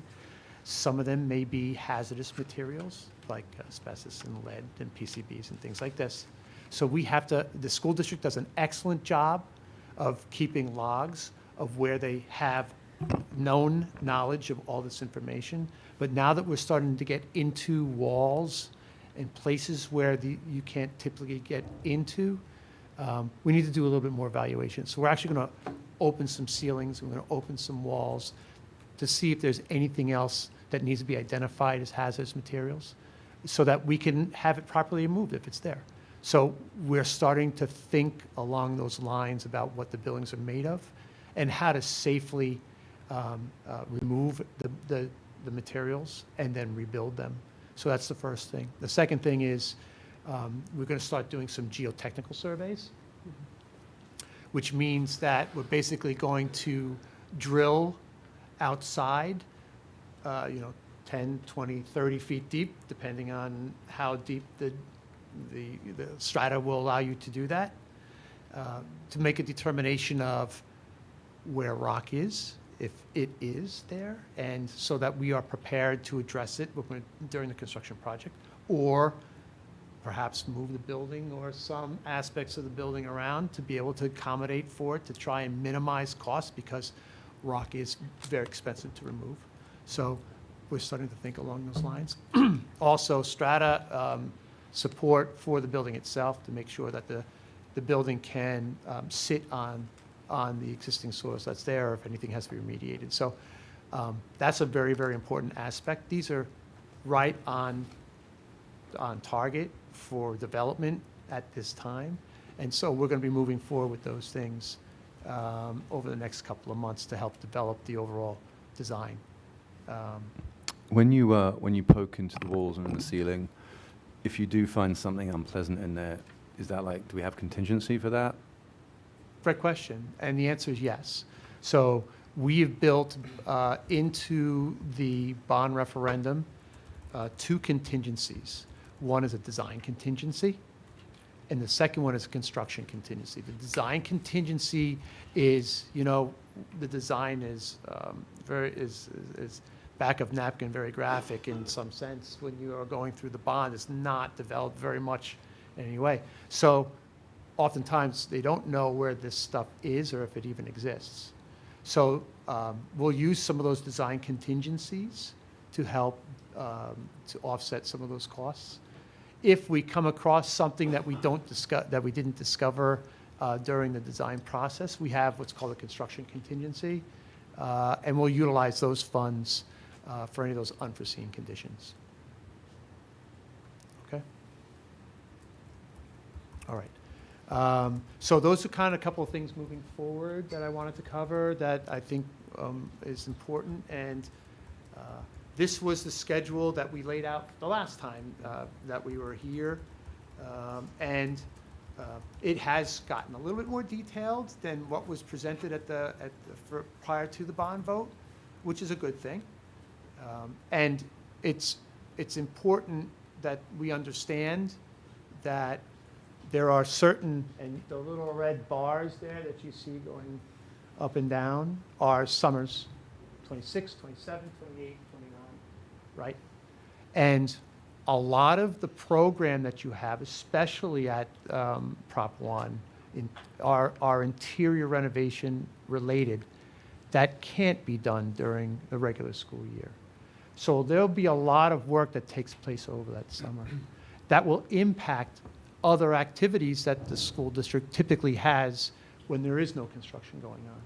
So we're going to balance, with the help of the administration and the individual schools, the impacts of construction, but also try and maintain as much as possible the programs that the community is typically used to during a regular, normal, non-construction summer.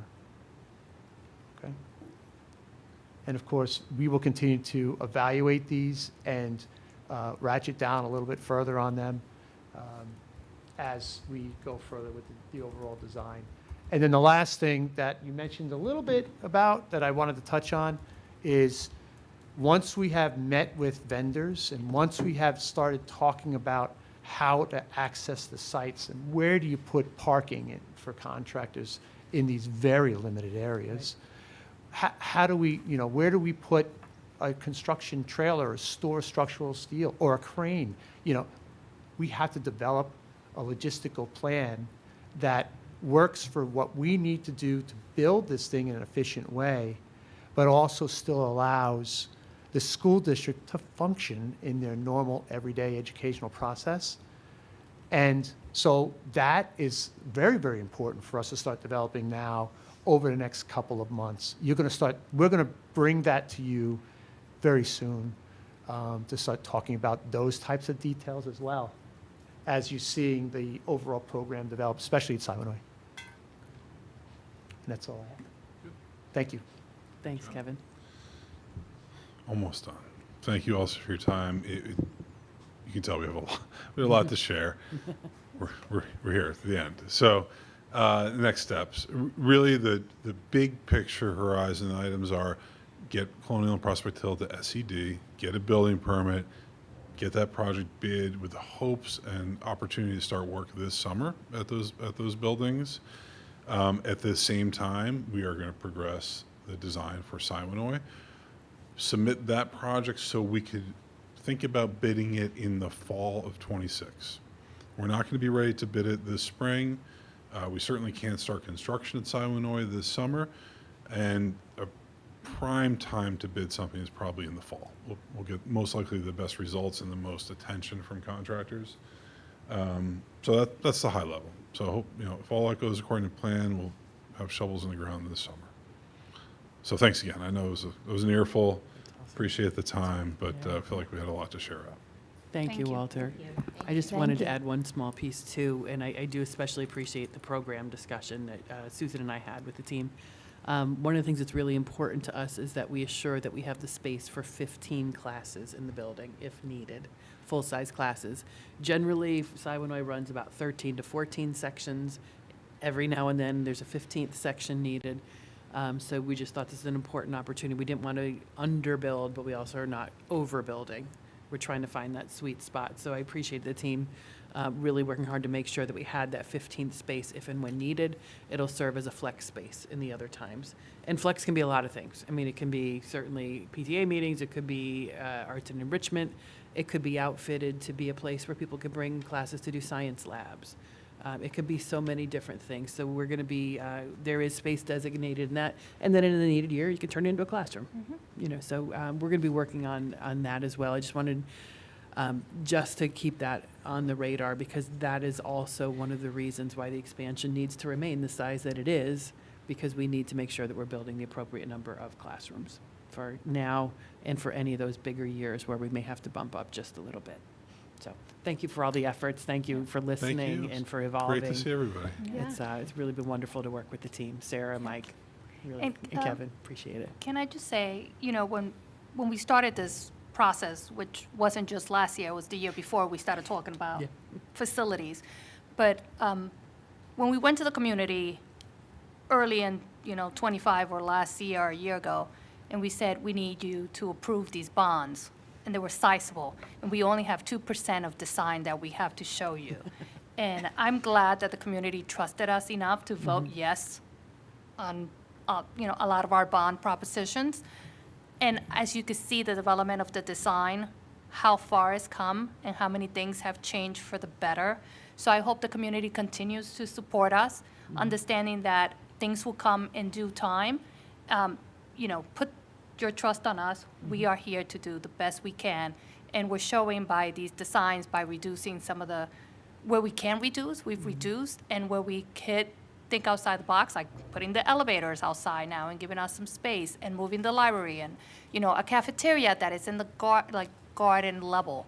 Garden So level. all these things that we've kind of worked with the community in order to finesse. And so I just want the community to understand, thank you, one, for trusting us with the 2% of design, which is now being flushed out. And I hope they continue to go along with us on this trajectory. And, I can't wait to, in 4 to 5 years, we actually, have a school. So I'm just so happy with the way this has turned out. So thank you. Thank you and the team for doing so much work. Thank you. Okay. All right, thank you you. all. Have Have a a great wonderful night. night. Thank you. Appreciate you being here with us late tonight. Good night. Okay. We can move to 4.3, Board of Education Committee Reports. I think we just covered Bond steering. bond We have steering. bond steering covered, yes. Policy is coming in the policy section. Policy will come in policy. Are you covering personal growth and achievement in your, No. okay. Not- Oh, well, I mean, we can talk about it. So we had In her, last, in her report. As opposed to committees? Oh, whatever. yeah. You're right, it could be committee. My mistake. oh, I don't It's late. My mind's not fully there. I'll just mention, we had personal growth and achievement last week, and it was, to me, an extension of our last working session where we, with the committee, looked at the performance data that we looked at during the working session. We split into groups in committee, and we basically went through, I think, 3 questions with the data. What do we think's going well? Where do we think there could be something to optimize or improve on? And I'm forgetting the third one, but yeah, what do we aspire to? So I thought it was a kind of a fun meeting. Thank you. You don't hear that often Yeah. about meetings. Yeah, We did finance yesterday. that's right. Highlights of that included a discussion around a tax certiorari, did I pronounce that right? Yeah. Settlement that I think Jim is going to give us a little more color around. And we also began to plan ahead for our credit rating evaluation with the rating agencies in preparation for borrowing the money that will support the projects that we just saw. So those were the two primary items. And Joe Toombs, our athletic director, also spoke a little bit about the decision-making sort of criteria that are used for evaluating requests for new athletic programs. And I thought that was very helpful, and we should figure out a way to kind of distill that and perhaps share that more broadly. Yeah, I thought that was very helpful as well. Okay, I think that, Wellness. that might be, Was there Oh, wellness what? since last, Tracy, was there wellness since last time? Yeah. Yeah. Certainly talk about it now? Sure. Oh, sure. You guys can cross these Um, off your report list. Okay, yes. We had the second Wellness Committee meeting of this year, and we actually invited Whitson's to come. And Jim actually arranged that. We had Rick Emery and Wanda Lasanta. And they walked us through sort of the behind the curtain, the back door of what are the requirements of the meal program, how we making sure we're following all of the state and federal requirements, what a meal actually should include, and depends elementary versus secondary based on calories and what's required. We also spent a little bit of time going over, which I geeked out, I thought it was so exciting, the Whitson's platform that is actually available to all parents, where there's a lot of information on there where you can identify components of the school lunch, actually sit and with your child and help them figure out how to plan what would be a healthy lunch. And if your child has any type of allergies, or you want to look if they're diabetic and you're looking at calories, there's a great tool on the Whitson's website that parents can go over with their students and use it as a tool, another teaching tool, to just talk to kids about, nutrition and valuable meals. So I thought it was very informative. You were there, so I don't know what your thoughts were on that. Yeah, I learned a significant number of things about Whitson's and what information they provide on our website that I think many parents don't know about. So I know I didn't know about it. But it's great, yes, as Tracy said, the fact that families can go on if a child has, and parents want to really dig in, so to speak, into meal planning. It's a way to actually meal plan with your child. So I thought I was very impressed with their presentation. Nice. Right. okay, and there's safety committees tomorrow morning. Yes. Yeah. So that, I think that covers all the, Yep. yeah, belonging and that was last one, right? Yep. Oh, but We person. touched on it. Yeah. Personal Yeah. growth and achievement, yeah. Yeah, I think we're up to assistant superintendent's reports. Okay, so we'll move to 4.4, Assistant Superintendent's update on personal growth and achievement. Thank you. So the past few weeks continue to mark progress across our district strategic priorities in the area of personal growth and achievement. Departments continue to align their work with the strategic plan, demonstrating meaningful movement toward our goals. Tomorrow marks the first round of learning walks organized by Dr. Callahan and his team for this school year. During this round, elementary teachers will visit their secondary colleagues' classrooms. They spend the day visiting each other's classrooms and then debriefing at the end of the day, learning from one another. They foster cross-level collaboration, deepen teachers' understanding of the K-12 learning continuum, and promote a culture of shared professional learning. They also strengthen those connections for educators across grade levels, buildings, and disciplines. Just of note, the Social Studies Department hosted the History Bowl last week. 110 students participated. It's a competition somewhat like Jeopardy! And they stayed after school for almost 4 hours answering questions. Wow. Thanks to Dr. Short, Mr. Sirico, and the entire Social Studies Department for providing that for students. And then I'll speak a little more in depth about re-registration, which has been spoken about a bit this evening. We all may recall that this year's budget, last year it was approved for this year's budget to include additional funding to support the transition from paper registration to digital for all grade levels. This move helps to ensure that we have the most updated records for all students and also make those records more efficient to manage. To accomplish this year we'll be asking, 2026, in January, we'll be asking current 5th graders and 8th graders to provide updated registration documents with the school district, providing an important checkpoint as students transition between schools. We did hope this work would begin earlier this year, and that's what we discussed last year. However, in August, our kind of long-standing registrar left the district for another opportunity in a different state. And so it took time to hire a replacement and train that replacement. So it's been delayed by a couple of months starting the school year. However, we've now filled that position, and we've added the staff necessary to begin the re-registration digitization of registration records.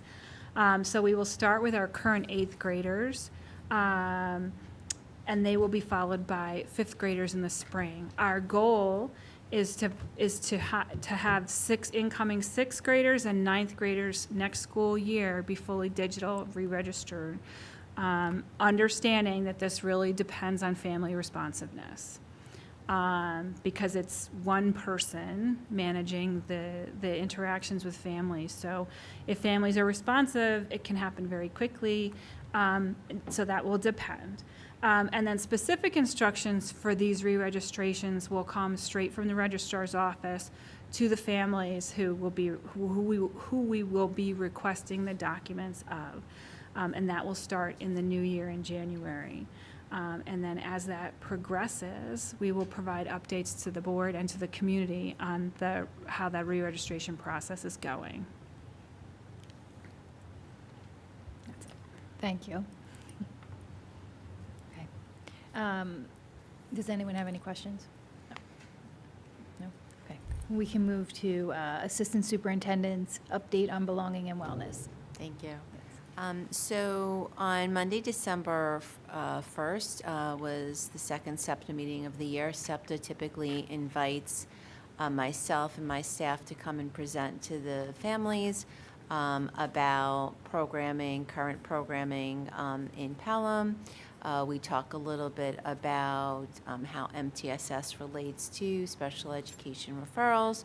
We talk about the difference between IEP and 504, which is always confusing. So myself and Dr. Ribeiro and Mr. Lau were there to present along with the majority of the SEPTA building liaisons. I meet now also with the SEPTA co-presidents prior to every meeting just to get feedback. If there's something coming up, something they want to talk about. They also started SEPTA coffees this year, which are more informal gatherings, which have turned out to be a really, I think, welcomed way for parents of students with disabilities of varying buildings and age levels to get together and sort of co-mingle. And one of the things that the SEPTA co-presidents shared with me is that at least overall of what they're hearing and the feedback they've been getting from families is that people are very happy with their special education programming. They're very happy with their services. The one thing that did come up as far as comments from the parents was they wanted to know a little bit more about inclusion and what we do as a district in terms of inclusion. So that was helpful for me to know, so I was able to adjust my presentation a little bit to add a couple of slides in there related to what we do regarding inclusion. And actually, their questions were specifically related to classroom libraries and what books are in classroom libraries related to neurodiversity and students with disabilities.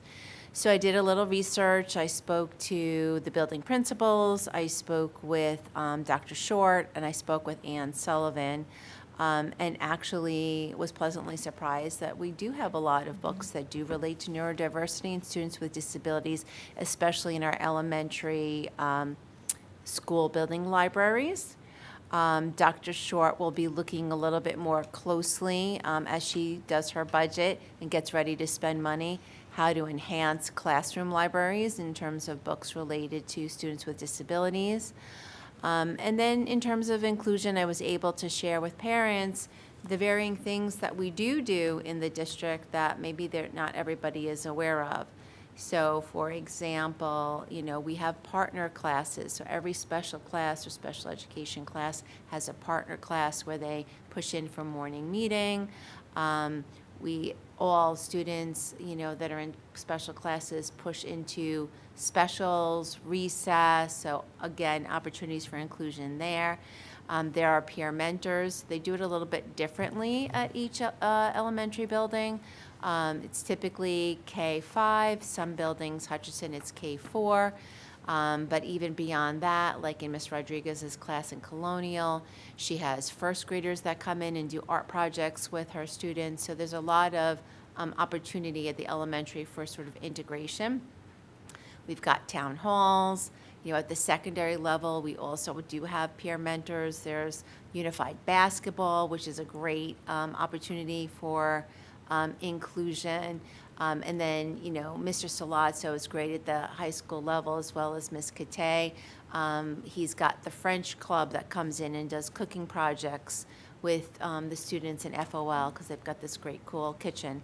So there are a lot of opportunities, but I explain to parents that when we do these things, we always need to consider the readiness level of the student, the developmental level of the student, and of course, safety. So the bottom line is we integrate as much as we can as it makes sense for the student. And there are many students who aren't available and would be comfortable in large situations. So we look at it very carefully and take a really thoughtful approach. In addition, we've got diversity book bags. I think that was something that was funded by PEF. That has some publications related to neurodiverse students. Building Bridges is our program that we fund that comes in every year that also is another opportunity to educate and talk to students about neurodiversity. There are SEPTA events. SEPTA has taken a lot of a more outward-facing position in terms of events at their schools. They have booths now where they have activities, noise-canceling headphones, so where students with disabilities can come to an event, but if they need a break, they've got a place to go. And then, of course, we talked a little bit about this and the bond project and the fact that as we continue to build new spaces, we are thinking about our special education population. And just interestingly enough, in terms of that, December 1st we met, December 3rd was International Day of Students with Disabilities. And that's something that really the focus this year on the theme was about inclusion and giving voice to individuals and also making sure we're creating accessible environments. So I thought that was really interesting. That kind of ties into a lot of the things we're doing. Just quickly also, the MTSS SEL new district-wide committee also met this month. We're working on, we had 3 vendors come and present Tier 1 curriculums for the committee to look at and consider. We will have an evaluation rubric that all committee members will fill out, and for our next meeting, which is next week, we will be taking a look at that feedback and see if there's a way that we can move that work forward. That is sort of one of the goals of the committee this year, is to really look at if we can identify a K-12 SEL curriculum. December 3rd was grade 11 college night. That was also a very well-attended event this year. It was very busy and crowded. The director of counseling, Mr. Farrell, sets up a panel of speakers this year. He tries to create a cross-section of schools as far as competitiveness, urban, suburban. So he had SUNY Binghamton, he had CUNY, he had Iona, he had Vanderbilt, and he had Barnard. So, the way he sets that up, the panel takes a look at some sample transcripts, tries to give parents an idea of how they look at and consider students in transcripts. And then they go into breakout sessions with everything where they have parents of students who have transitioned to the, essay and supplementals, and that's a lot of great information for the students and the parents, how to think about that process. And I think that's it. I'll cut it there. And happy holidays to everybody. Oh, happy holidays. Thank you. Okay. Next, we have Executive Director's update on human resources and leadership. So good evening, everyone. I just want to share a brief update from the Office of Human Resources and Leadership. The first one is a little bittersweet, and it happens about this time every year, and it's because as we look ahead, we have been notified of the irrevocable intent to retire of 3 of our very dedicated teachers here in Pelham. So Maria Abeshouse, our music teacher up here at the secondary campus, I know, a big loss. Karen Cirillo, classroom teacher at Prospect Hill, and Joanna Cagle, classroom teacher at Colonial. So while we're really excited for them as they start this next chapter, it is going to be a huge loss for us here in Pelham. So we will look to celebrate them in June, but we are going to hold on to everything they've got for us from now until then so we can learn everything and keep it going as they move on to their next chapter. So you have to go to the chorus concert tomorrow night. You should definitely go to the concerts, yes, to see Maria Abeshouse in all her glory, because this will be her last winter concert. Yeah, for sure. Unbelievable. Yeah. Also, I'm really excited. So our APPR task force met a couple weeks ago. We're taking on this opportunity to transition to the New York STEPS plan, which was rolled out recently. So we do have until June 30th of 2032 to have it in place and approved. But we did decide that we really do want to move forward with designing our plan now. So we're taking those steps. Our first meeting really was about looking at what all the new requirements are compared to what our current plan is doing, diving a little bit deeper in there.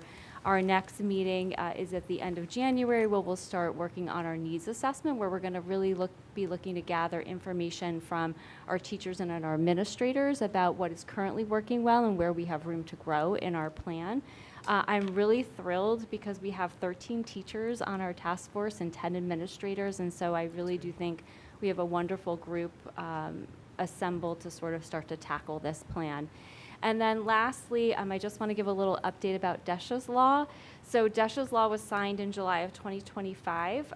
It requires all New York State public schools to incorporate cardiac emergency response plans into their school safety plans.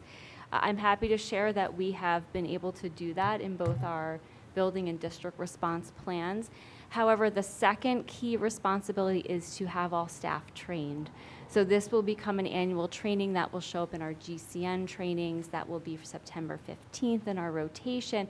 However, this year, they need all the training completed by January 20th. So thanks to Tom Drake and Altiris, they were able to find us a really quick video that does meet all of those requirements. Our building principals will be running that at faculty meetings, and so staff who aren't at faculty meetings will have an opportunity to view the video and do the sign-off. So we'll be able to be in compliance by the end of January, but this will add another mandatory compliance training to our lineup in the fall. And that's it for me. Thank you. Next, we have Assistant Superintendent's update on facilities and sustainable learning environments. Hi, good evening. A lot of what I would talk about has already been spoken about this evening. Thanks to the board and the community, this week has been a busy week. So we had a finance committee meeting yesterday morning at 8 a.m. This morning we had a bond steering committee meeting at 8 a.m.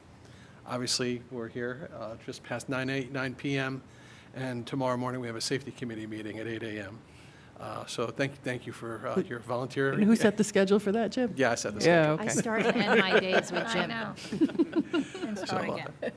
So thank you, and these are really good meetings, and I think, and even what Tracy said, we had a great wellness meeting with Whitson's, and I think it was really informative, and people came away with a lot of great information. So I think these committees are very important, and they've worked out well. This evening's agenda, we've got a couple of items. We have a transfer. Usually this transfer comes earlier in the year. Some of our reallocation of funds based on where folks are working, location changes. And then there's some transfers related to IDEA funds or our ESY program over the summer. And then some other transfers regarding transferring funds for our safety, our contracted safety monitors. So just a little bit of all of those things in there, and the details are located in the transfer document. We also have our October treasurer's report. As you looked at that, our overnight earnings were 3.92%. We had some action from the Fed today. That's gone down another quarter percent. So we can expect to see another 25 basis point reduction there. This evening on the agenda, we have a grant disbursement agreement, which is really the authorization for the board to allow us to accept funds from New York State for a camera and access security camera and access control project from the state. It's a grant for $1.337 million. So, which is really fantastic. When you take the Proposition 1, Proposition 2, and this, we're over $100 million in projects right now that we're working on managing. So we're working hard on that, and we want to make sure we do it well. We will be moving forward probably in the next meeting with an engagement with KG&D for that particular work, because again, we have to go through State Education Department. Yeah. We have to file plans. We have to receive approvals. It all follows that same process that we have to follow, even for like cameras and access controls.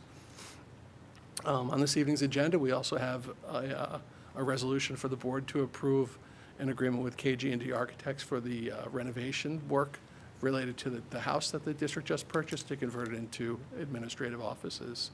If you look at that, there's a not to exceed, and part of that has to deal with whether or not we end up replacing the roof or not, and when that happens or when that does not happen. So if it needs to happen and it happens at the same time when we're doing some work at the high school, we're gonna leverage those savings, and that's why, again, there's a question of what that amount is gonna be. So as you look at the resolution, there's a not to exceed on that, and those fees are generated based off an RFP that we put out with KG&D. So we're following all those same price structures.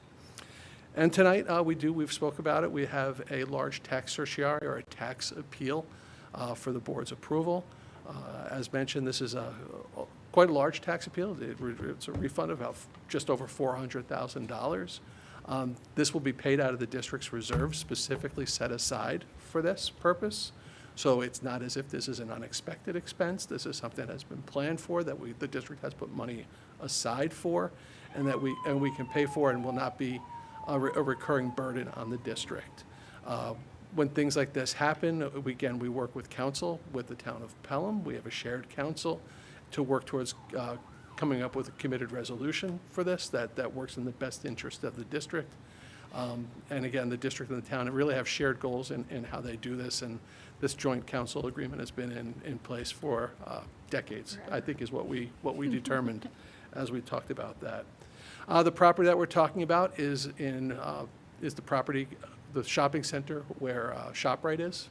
So in general, just if you have an idea, that's the parcel, and it takes part of appeals going from 2021 to current. So I know the board received a briefing on this from the district's attorney. We also talked about it in our finance committee. And again, after this action is taken, then it moves forward to the town of Pelham for their further action as part of their regular action. And that's Looked like everything. all I have. Thank you. Okay. Any questions? Okay. All right. We don't have communications and comments from the public this evening. Do I have a motion to take 6.1 through 6.10, 6.10 as a consent agenda? So moved. Second. Are there any comments or, Jim basically went over most of these items. Are there any comments or questions on this?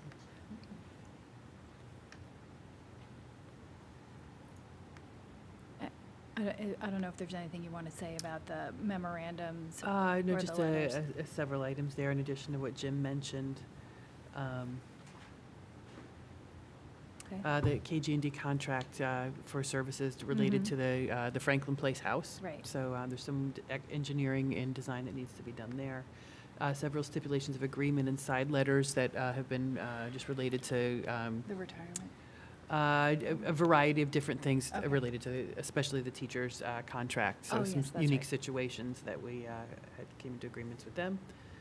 The grant disbursement that was mentioned, and Jim Rickey, because he doesn't have enough on his plate, Yes, I have Jim started with his an doctoral exclamation work. point. So he, as part of the terms and conditions that our assistant superintendents work under, they have that benefit provision within the contract. So Yeah, that's what we have in that batch.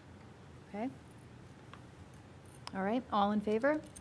Aye. Oh, aye. I didn't vote, aye. Okay. All those are, there are none opposed, so all of those were approved. Do I have a motion to accept a donation? So moved. Second. Okay. I have this one open already. Okay. This is a donation for the birthday book program, and it's, I'll just read it. Be it resolved that upon the recommendation of the superintendent of schools, the Board of Education of the Pelham Union Free School District does hereby accept the donation of $2,220 to be used to purchase books for the Prospect Hill Birthday Book Program, which celebrates the students' birthdays by gifting books in their names, and that gratitude be bestowed upon their donor, the Prospect Hill School community. So thank you very much to the community at Prospect Hill. I feel like that program's been going on Yes. forever. Yes. And It's a wonderful chance one. to refresh our libraries, as well as have each child have something special represented in their school library. Yes, so thank you, thank you. All in favor? Aye. None opposed? So that motion carries. Next, we move into policy, and we have 6 policies that are at their second reading, so, and 7 that are at their first reading. So it is possible that if there's not a lot of comments or questions on the 6 policies with the second reading, that we could waive it and get those approved, the third reading. I've received no feedback on these that are up for second reading. Okay. Does anybody have any feedback that they would like to share? Yeah. And then on the first reading items, I would say most of the changes are either updates or clarifications.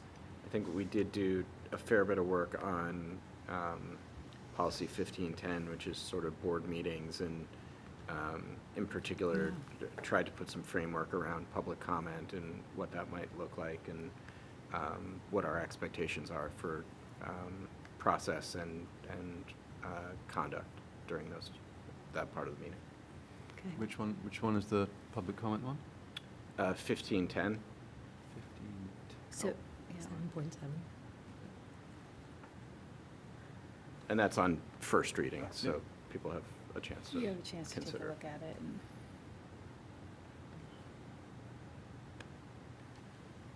are you reading it now? We can proceed. Okay, I didn't know if you wanted to. Okay. So do I have a motion to take 7.1 through 7.6, a motion to waive the third reading for these policies and then And adopt. adopt these policies? So moved. Second. All in favor? Aye. None opposed, so that's 6 more. All right. Excellent. 6 more on in the books. Thank you. Cruising. And I should add, it was nice, Valerie's been coordinating with the policy service, and we finally got an updated audit to work from this point on, so we were kind of working off some older things, so got a lot done, even in these first couple of months, so we got a lot of this, our meeting next week is going to focus on a lot of special education policy updates relative to the requirement to keep students through age 22 now, or up until age 22. And then we're refreshing our lists for as of January, reprioritizing and continuing with the same aggressive pace. Yes, it is aggressive But we've pace. got now the better tools to help us do it more efficiently. Okay. That's great. Yeah. Do I have a motion to take 8.1 through 9.1 as a consent agenda? So moved. Second? Do you have any comments on these? Or? Just again, as Dr. Fitzgerald Yes. said, we've got 3 retirements that are bittersweet. We wish them all well. They're amazing, amazing educators, and they'll be Yeah. very hard to replace. Also some FMLA leave of absence, extra duty appointments, coaching appointments.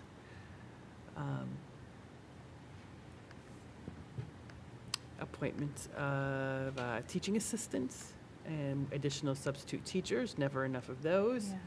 An intern, and an additional retirement. We'll add this one to the list. She's a very familiar face to folks at the secondary. And that's Miss Kim Scalisi, one of the secretaries in the school counseling office. She is the warm face that everyone is greeted Yes. with when you first walk in. Kim has been here. She's a graduate of Pelham Memorial High School. She's And I was remiss, I forgot about that one. But I Just came shouldn't in. because she has been so welcoming the minute I walked into Hutchinson because Yeah. she is a Hutchinson alumni as well. Yeah, that's right, Hutchinson specifically. So yeah, we are incredibly sad to see Kim go. She's part of the fabric that is Pelham, so. But that's what we have on the personnel agenda items tonight. Okay. All in favor? Aye. None opposed, so those motions all carry. Does anyone have new business?